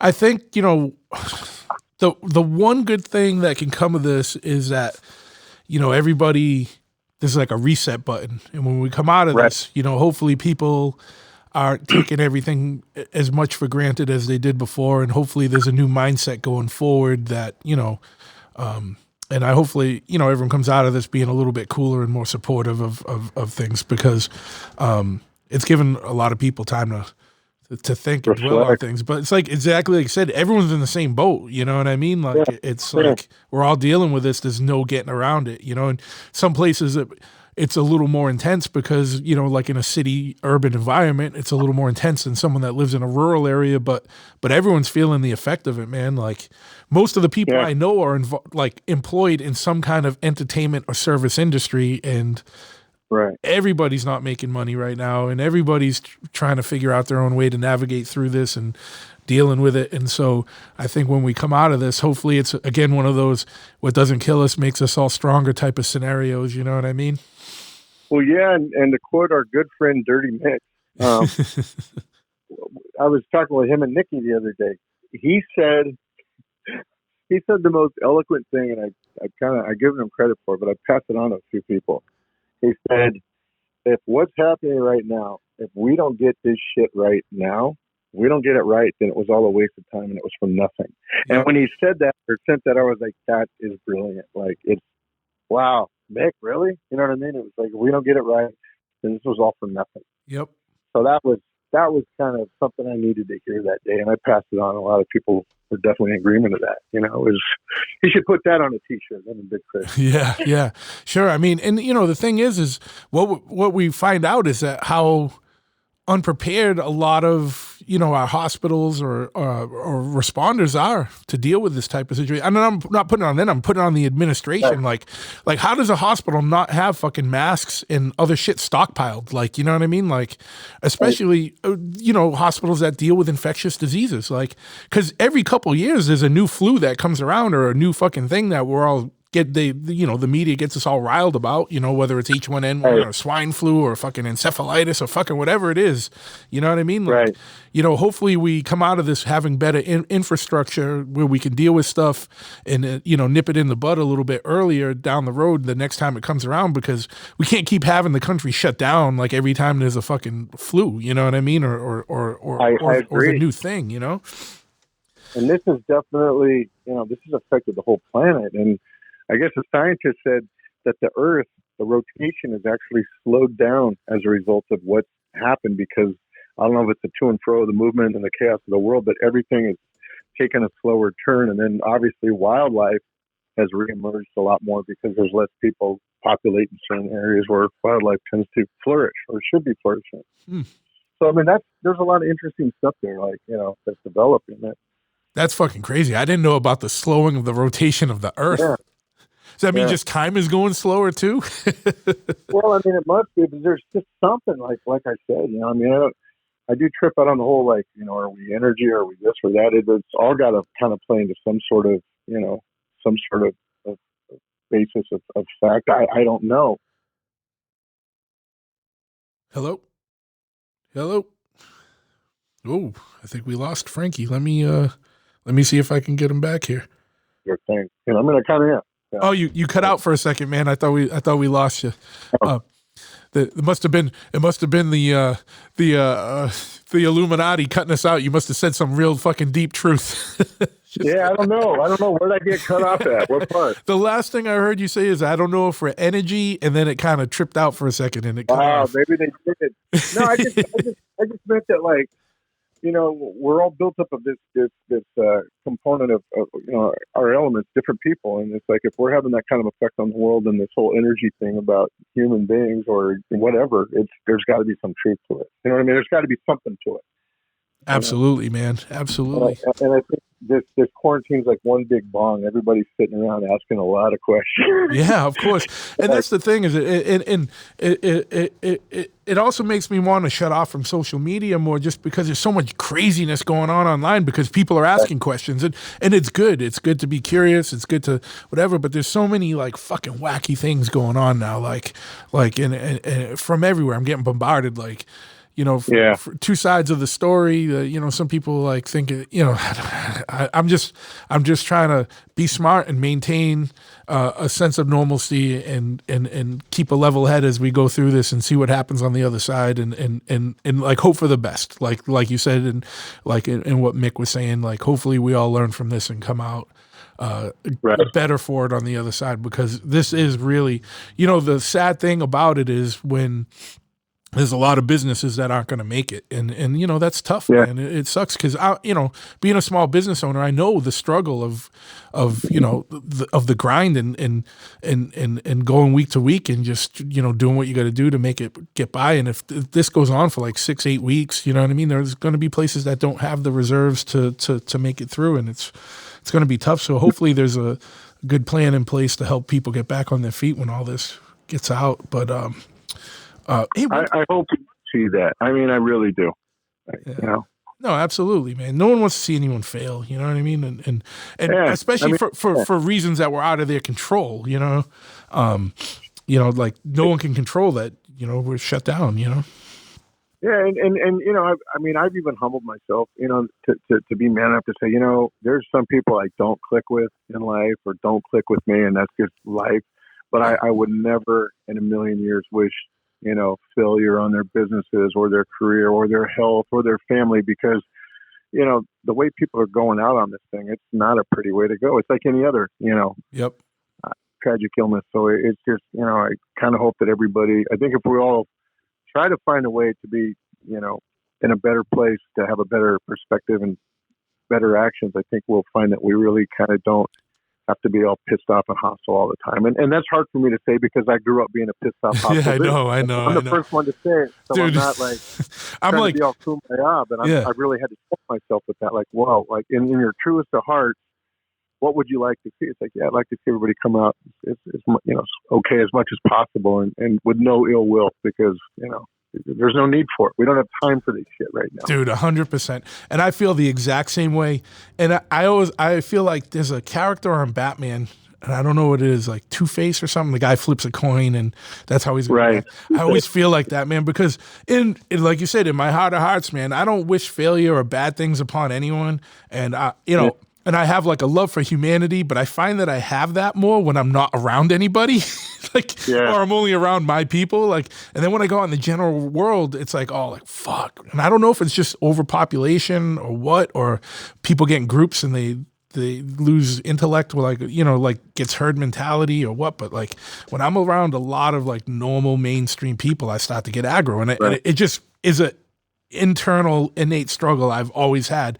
But when I'm away from everyone, I'm like, oh, I'm more kumbaya. And then when I'm in the world, I'm like, fuck, I'm gonna fucking smash somebody. You know what I mean? And it sucks, dude. But that's a internal struggle and a internal demon that sounds like a few of us wrestle with. Hey, but look how we were.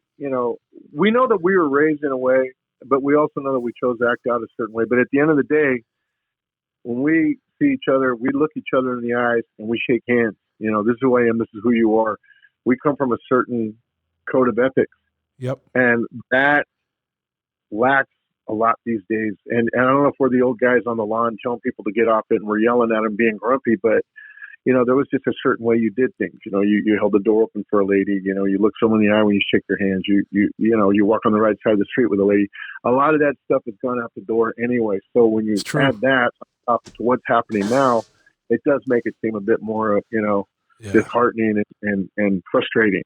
So I get that struggle of like it's a generational thing. Well, that's all right, but when it was generational for us, we got popped upside the head. That was that. Yeah, exactly. So, and there was no cameras or anything, so there was a lot more. You could be educated in the school of slip and fall a lot more for fucking up back then than you can now. And you hit something you hit something right on the head. I noticed that when I get more aggravated, it's when people lack common decency or lack common courtesy or respect for people. I know how we look. But when I go down the street, it's the exact same thing.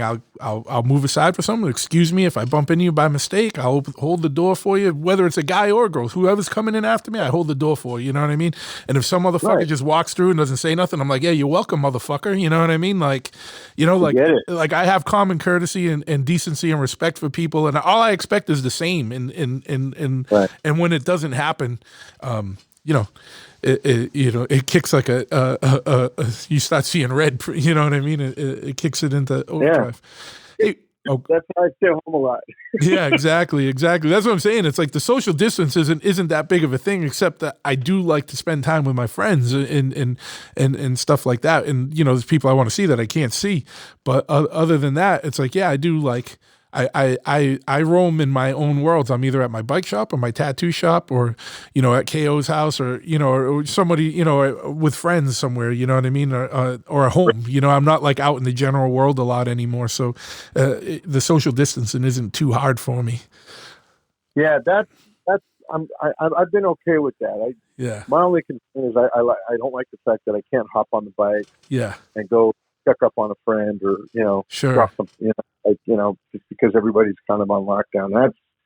That kind of thing has been tough, but like I said, I think if we all stay home, let it play out. We're going to have those times to get back and do that. We don't need to rush it right now. We just got to, this is like, we got to stay alive. It's that simple. Yeah, just be smart.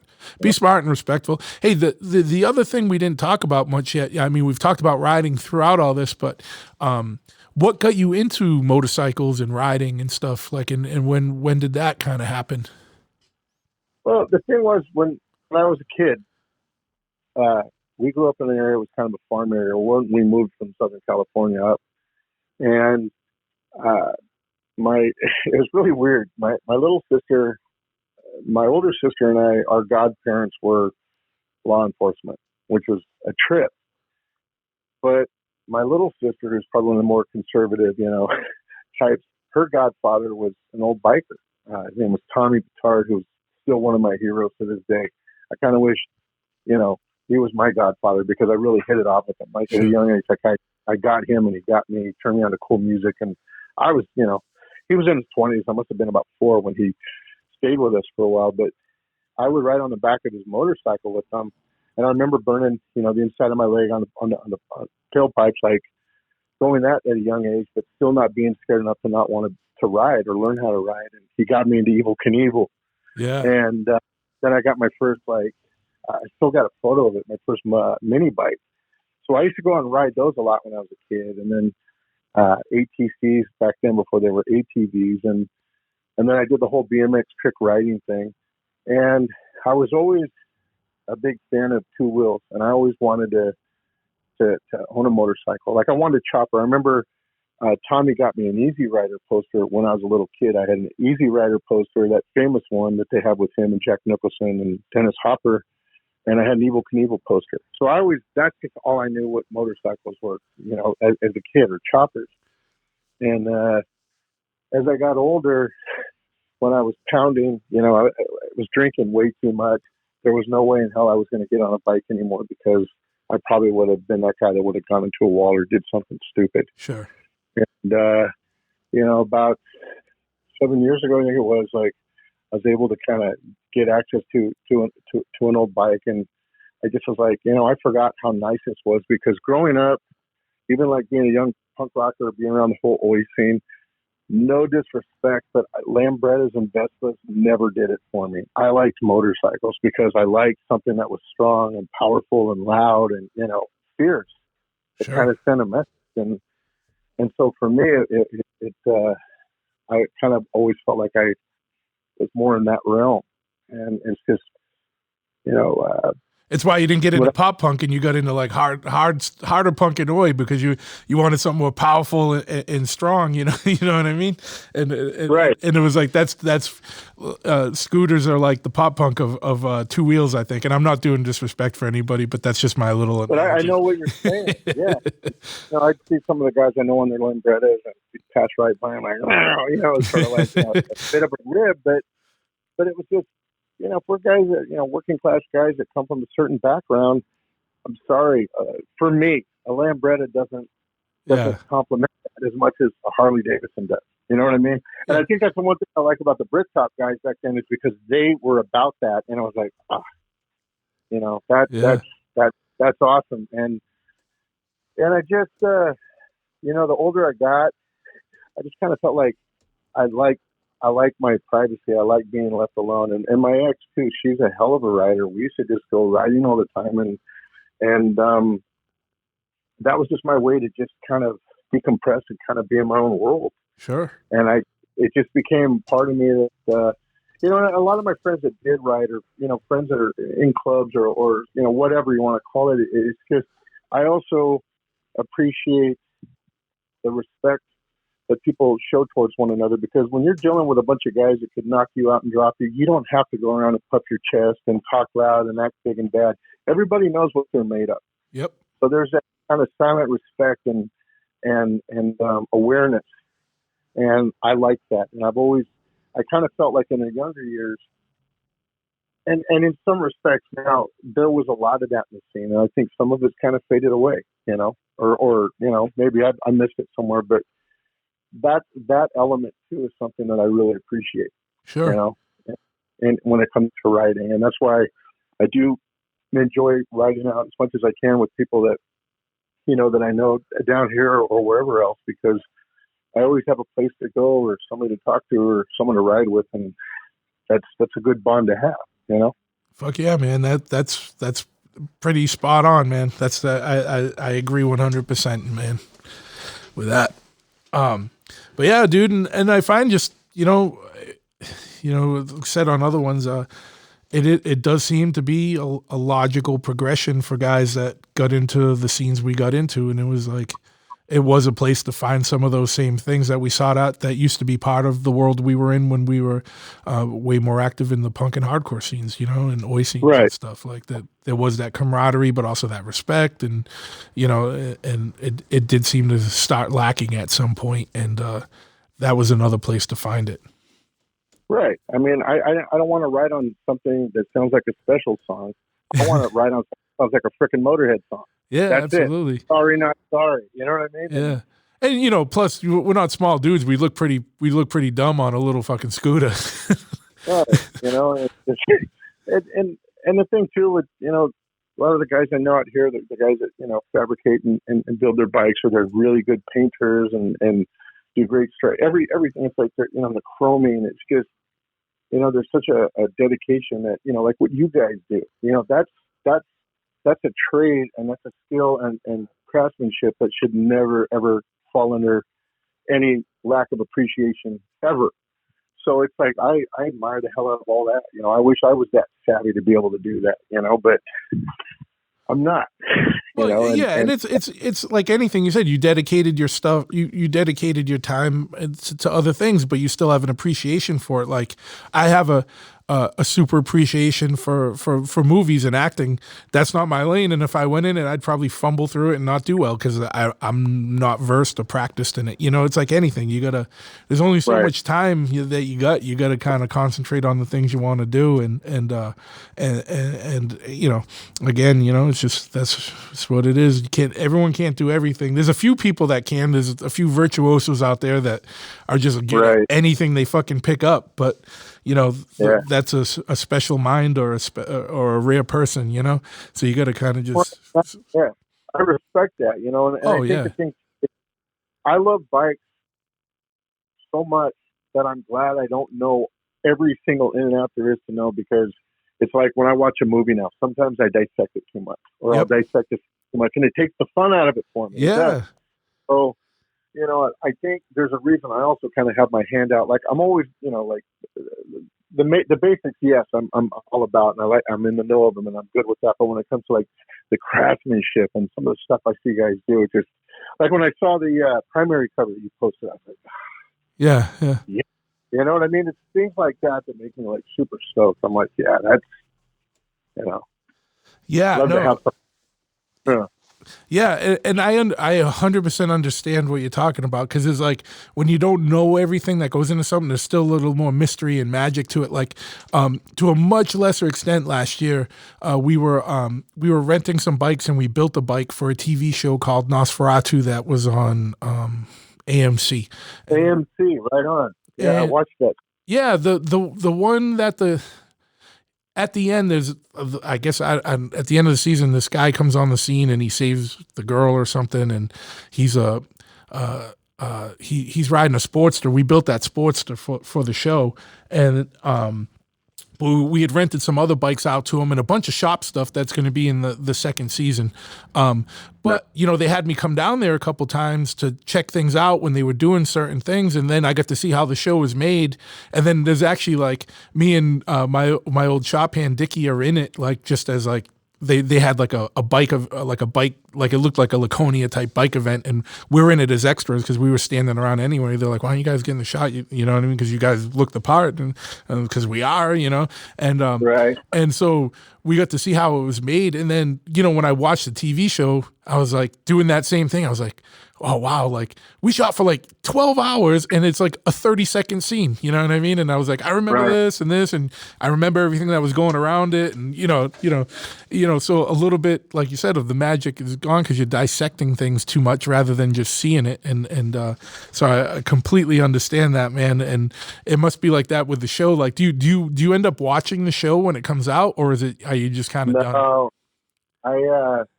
I mean, the first season, they took us to the network and we watched the season premiere, and then we watched the season finale as a group, and that was really nice. Yeah, because you get to see, like, God, man, we all went through this together, and you appreciate the people around you and your love for them, and but I really didn't. It wasn't until it was about a month ago when they told me, we're getting ready to go back for season 3.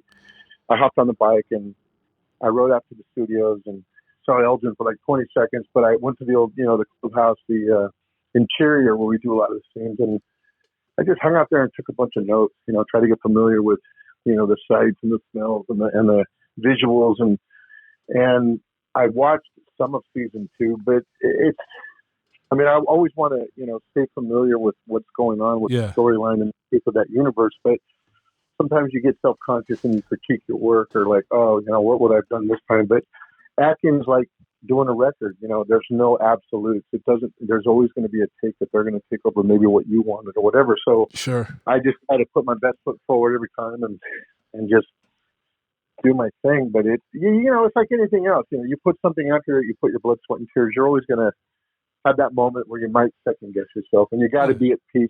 And that's a trick in itself, Oh yeah, no, I know. And like even with something silly like these podcasts, I put them out. We record and I put them out and I don't listen to them again because it's like too, you don't, it's kind of self-conscious to listen to things. I'll listen to I'll monitor like 2 or 3 different points during it just to make sure the audio levels sound all decent and stuff. But right. It's hard to go back and watch yourself or listen to yourself. It can be a little painful to do that unless, I get like you gotta look at it to kind of get back in that mindset before you start the next season and stuff. But like, luckily with this, I don't have to, you know what I mean? Yeah, no, honestly, and this isn't smoke. You're doing a great job. There's some guys that I politely declined because it would have been painful to sit and talk with them. I'm just being honest. I don't do these a lot. Yeah, I'm sure. very selective, but I know what you're about and where you're from, and obviously, like when it comes to Chop Ahead, like I'm such a damn fan. I the merch, everything. Like I rep it all the time. I know. I appreciate it, man, so much.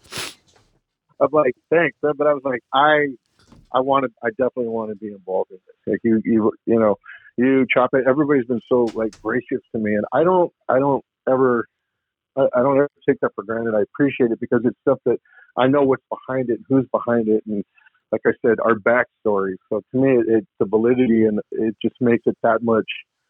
It's like I'm stoked to rep it. It's just, so I think you're doing great because, like I said, I was thinking about it when we did the Easy Rider party. I didn't think I was going to get past 2 seconds on an interview because when the guy wanted to ask questions on the carpet, I looked him in the eye and went to shake my hand, and he gave me the worst handshake in the world. Oh, he give you like a dead fish handshake? He didn't look at me, and I said, no, man, we need to start over. And we went through like 4 handshakes. It was like I couldn't do it until he, it's like you're at a biker event and you don't know how to look somebody in the eyes and shake their hands of all places. Come on, man. Yeah, I know, dude. I get so protective of like the worlds I'm in, and I get so mad when they kind of get infiltrated by people that don't fully understand it or get it, and then especially when they get in a position where they can have a little bit of power over you, whether they're in a media type of thing or something. Right. And it's like, dude, like you're in this fucking world, dude. This is how it fucking goes, man. Like, like fucking roll with it or fucking roll the fuck out, dude. Don't matter to me either way. It's like I took my gloves off, my glasses were off. I made sure my hands were clean. So when I shook your hands, I've given you all the common decency and respect that I can give you, and you couldn't even, it was like, no, man, I can't do this. Like in fact, I think I talked about the door opening, the sidewalk spiel, and the handshaking thing and the eye contact thing as part of the interview because I couldn't get past it. Yeah, dude, I 100% get it, man. I 100% get it. Like that guy's a dick, It's like, yeah. No, man, I'm a dick, but sorry, sorry, you're dude. older. You should be setting a better example, man. Exactly. It's especially when someone's older than you. It's like, dude, you should fucking know this better than anybody. It's fucking weird, man. It's weird. But dude, and very much likewise, man. Like, I definitely appreciate that you took the time to do this. I knew it'd be a good conversation because there's just so many shared interests and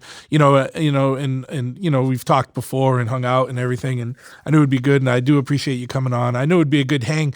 I love to do these in person so much. I've only done 2 over the phone, and one was with Kevin Beener, and he was in Vietnam, so there was no way I was going to be able to do it in person. I hope we get to do one in person one day because it'll be even better conversation. But I think we had a really good one today. We're almost at 2 hours already, dude. I never spend 2 hours on the phone, man. You know what I mean? Right. No, I appreciate it, and I'm glad that, I gotta, I just talk and just do me. I didn't have to sell anything. Not that I do, No. but I just got to be in it. I got to have a nice one-on-one conversation with you, and I appreciate that because I believe me, in this town, one of the rarest things you can ever find is real, legit, true conversation, and that's a fact. I always say that, so I'm glad I got to have that on Easter. It's like that was my Easter treat. If that's what it is, but I enjoy it, man. Thank you so much. Yeah, no problem. Thank you too, man. Appreciate it. And the other thing is, man, like I'm glad, like, a lot of times people will see something and even if it's involved in motorcycles, the fact that it's just on TV, people like already they write it off and be like, oh, these guys are just actors and this and that. I wanted to show people that you're a real motherfucker, dude, that comes from a fucking, good stock background and primed for this, dude. And so like I want people to have a little bit more respect for you in the show. Like, you know what I mean? I'm not saying that people don't. I'm just saying, if someone's quick to write it off because it's TV and they think it's all play, but like, fine, that's what you can think, but like, look, this is a fucking real dude and he's come up and fucking be happy that's like one of our guys fucking won and is on this TV show and is doing well and is representing all of us. And the same with Elgin, he's one of the writer, like one of the writers and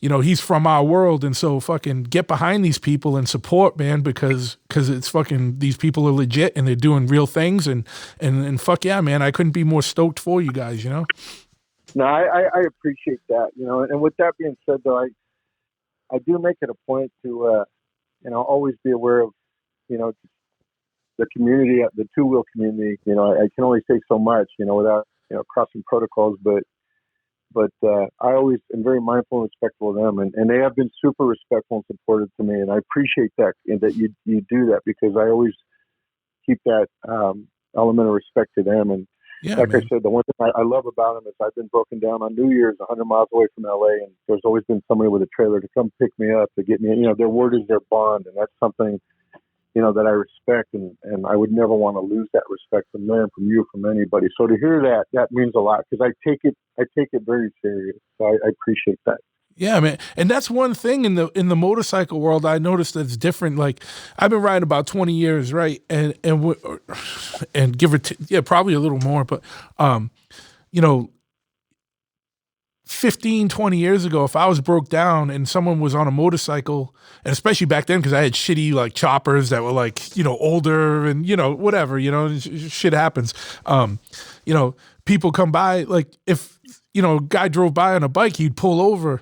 And nowadays, like I'll be, if I'm pulled over or or something happens, not that I need, obviously I'm going to call someone for a ride if I can't get it fixed on the side of the road. You see 100 guys on motorcycles drive by, like sometimes they'll even beep or wave, and it's like, fuck you, motherfucker. Like where is the fucking loyalty? Like if I see someone, like there's been times where we've been, it's the most fucking like me and Packer were coming back from a bike show, and there was a guy on a sport bike broke down, and it was the middle of the night. All we wanted to do was get home. We pulled over, fucking picked him up, threw his bike on the trailer, and fucking gave him a ride home. You know what I mean? And went out of our way to do it, like just because that's what I'd want someone to do for me. And it seems like there's a lot of that fucking respect is gone in the motorcycle thing, because I don't know if it's got watered down and there's just a different breed of dudes on the road now, or what, but it just seems like, you know what I mean? If you see someone broken down, fucking pull over and see what you can do. You know what I mean? It's fucking crazy. Yeah,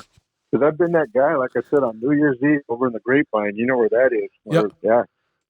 And people came and picked me up. Some people that I do business with, but it was New Year's. They had better things to do, but they said, they told me, anytime you're ever in a bind, give us a call. And I hated to make that call, but I literally couldn't get over the hill. And yeah. Sure shit, they were there, and so I'm always, that's the one thing I appreciate is your word is your bond, and anybody can wear a slogan on a T-shirt that talks about respect and brotherhood and all that other. But man, when people really do it, that's when it really, that's when it means something, as you well know.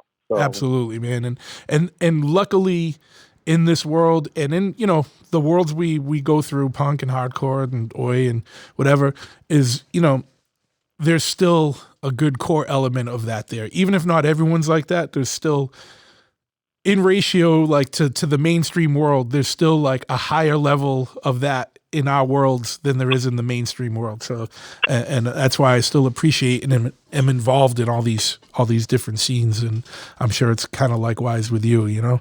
You hit the nail on the head. I agree with you. I mean, I was a little annoyed at some of the stuff I saw happening in the oi scene, the past couple of years. It was just, you had these group of kids that, they're about as street as Sesame Street. And everybody knew it, but they would co-sign because they were getting some from these people. And it was like, they were doing character assassinations on people online, which is weird. And they have these secret chat groups. Like, secret chat groups, like, bring it to the streets. Like, if that's what you're about, you say you're about that, And somebody, this old skinhead in Australia wrote me, and they're like, did you give up on the life? It's like, no, I never ever give up on the life. I've got the tattoos and everything's embedded in my soul. I gave up on the lie of it. Yeah. And it wasn't first season, guys from England and Ireland and Australia and the States were writing me just saying, we realized that it was you and we got to see one of our guys there. And right on, and the support was like, that was just, I was so floored, and I was like deeply humbled by that. And one night I was out on a date and rode up by this one rock steady club, and a bunch of the kids came out and talked, and we're just like, you're one of us, and the fact that you're doing that, we're rooting for you. And that was just like, that was music to my ears, man. Because these are my people. You never want to lose touch from where you come from or your people ever. And I never would want them to think it would ever be an issue. So that it was nice that bond never went away. Even when I thought it might have, it never did. And that was really, that was very, that was a good moment for me. Fuck yeah, man. That's fucking perfect. And that's half of the reason why I do like this type of stuff is like, I want to get it out there and get a stronger, a media outlet for people that come from our backgrounds to be able to voice this type of stuff. And so it gets out in the world and maybe it influences people to kind of go by these more, code of conducts that we follow, you know what I mean? And gets that more in people's heads and becomes part more of the discourse that's out there. Because there's so much content and so much crazy shit out there. The last thing the world needs is another fucking podcast. But I don't know, I've just... Well, it's a quality podcast you got, man. There's quality over quantity, right? Yeah. 4 quarters over 100 pennies. And you're part of the quarter equation. So that's good on you, man. That's really good. I appreciate it, man. That's why I just wanted to do something that was good and that, I could get some shine going for some of our friends and get things out there. That's cool. That's really it, like cool and basic fucking, I don't know the word. I don't even know where I'm going to that now, but you know what I mean? Just get the code out there, man. You know what I mean? And get people fucking some shine, man. That's all I wanted to do. But hey, man, you're doing great. I appreciate it. I really do. Yeah, I can't wait to do one of these in person, man. We'll have a really good conversation. We'll go for a ride and then chop it up on one of these. I want to wrap up here because we're literally at the 2-hour mark here, man. Where can people find you, or do you have any social media or some links you want to give out so that people can follow what's going on with you and your music or your acting stuff? Yeah, I mean, the only social media outlet I use is Instagram. I got off Twitter. I don't do Facebook, so if anyone says it's me, they're lying. Okay.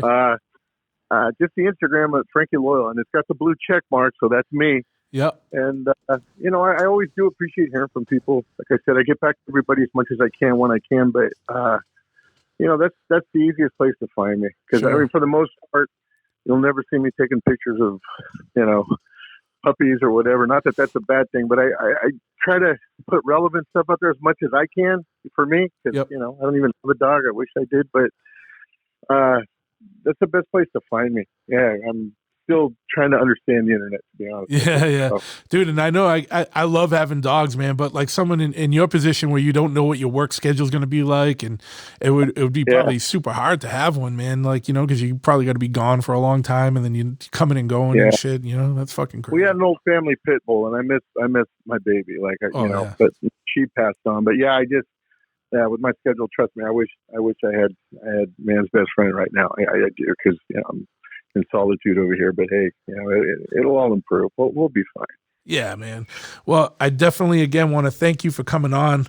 And this is a to be continued conversation, so we can do one in person because it'll be. This was fucking great and it was a good time, man. And it was a good Easter for me as well. But the next one we'll have more fun and we'll chop some shit up more and we'll get more in depth with some stuff. I got to read a couple of things here if you want to stay on and chime in because I know you know some of these people. Just want to give. Oh yeah. And then that way, then we'll end this, and we'll wrap up like offline here. I just want to thank Chop Cult. They're one of the sponsors of this show. And if you don't know Chop Cult, they're a social network dedicated to modern chopper builders and bike riders. They are. A media outlet for us. A news resource. You can check them out on chopcult.com. And they have a bunch of features on there, like weekly features. They have mailing lists. They have a blog, classifieds, a super active motorcycle-related forum, and it's free to join. You just go to chopcult.com and sign up if you're not a member. It's free, and then you get right onto all their message boards and all that. And if you just want to follow them on social media, they're on all the social medias, and it's just at Chop Cult, whether it's Facebook, Twitter, Tumblr, or Instagram. And then I also want to thank my brothers over at Omerta, and they're a clothing. And Frankie's bros too. Like we're all good friends. They're one of the. They're a streetwear brand, and if you don't know them, you got to check them out. First off, they have cool designs with good messages, important messages. The things that me and Frankie were just talking about, these are the things that are on all their T-shirts, like just basic being a man or a good person shit, like a stand-up person. You know what I mean? And they walk. That's right. They walk the walk and talk the talk and print the print, right? That's right. But and if you don't know, like a lot of their shirts or their apparel, as much as they can, it's on American-made products, and they have all kinds of clothing as well as an array of accessories, like anything from pomades to hats to art prints, all that stuff. They keep it affordable. It's not like super boutique prices. It's for working guys and gals, and they represent street culture. They grew up in it. They're authentic, as authentic as a brand can fucking be, man. Like I don't. There's not much I wear other than Chopperhead shirts or like band shirts. Omerta is one of the only like streetwear brands that I actually wear their shit. Here, right on. Yeah. Yeah, man. And you check them out. Go ahead. Sorry. Oh, no, me too. Omerta and Chopperhead. That's my staple. Well, and I'm glad to be in the good company of Omerta. Check them out. Omertamia.com. It's OMERTAMIA.com or Omerta Mia on Instagram or Facebook. They have good stuff. Like you've probably seen the Stop Glorifying Rat shirt by now. And they have plenty more than that. And it's just good shit, man. They got staples that they always keep in print. And then they got new exclusives that come out all the time and that'll be limited edition. The other good thing is when you check out, if you go to omertamia.com and buy some shit, when you check out, use the promo code BIGTRUTH, BIGTRUTH, and you get 20% off your whole order, man. So like, what better way to get into something, and you're going to save 20% right off the rip. And you're going to be supporting a good company, good brand run by two of my good like best friends. So like, you know what I mean? You want to support them. If you're going to buy some shirts, use them, man, because that's just legit shit. And then also just got to give a shout out to chopperhead.com. My own bike shop is a Chopperhead Custom Cycles. We have a physical shop. You can come here and get anything done from an oil change to a full custom chopper built. You want audio installed in your bagger, we'll do that. Whatever you want to do, man, we can do whatever you want. I have a Harley tech here that's a certified master tech, and we do fabrication. We'll rebuild your motor. We'll do speed stuff, whatever you want to do, man. Or if you want to go to chopperhead.com and order some apparel or some parts, we have that online business as well. I'm set up with every everybody you'd want to pot from. So if you don't see something online, you can always call the shop and I can get you whatever you need. 508-995-6764, www.chopahead.com. Also, I invite you to go check out bigtruthpodcast.com. We got the website up and running, and there's a bunch of info on there, and there's a way you can donate. All this stuff comes out of pocket, all the equipment, all the hosting for the website, and to put up all the episodes of the podcast. I come out of pocket. If you want to donate, there's a support us tab. You can go there or just sign up, get on the mailing list, and we'll be emailing stuff out to you. And if you are going to be in the New England area in August, me and Ryan Packer put on a show called Full Speed Ahead. It's New England's one of the funnest punk rock, hot rod, and chopper shows that you can go to. It's a 2-day show. The first night, we do a bunch of bands on a battleship, like literal battleship. You can go anywhere you want. We do bands and music and booze and whatever. We got a full liquor license.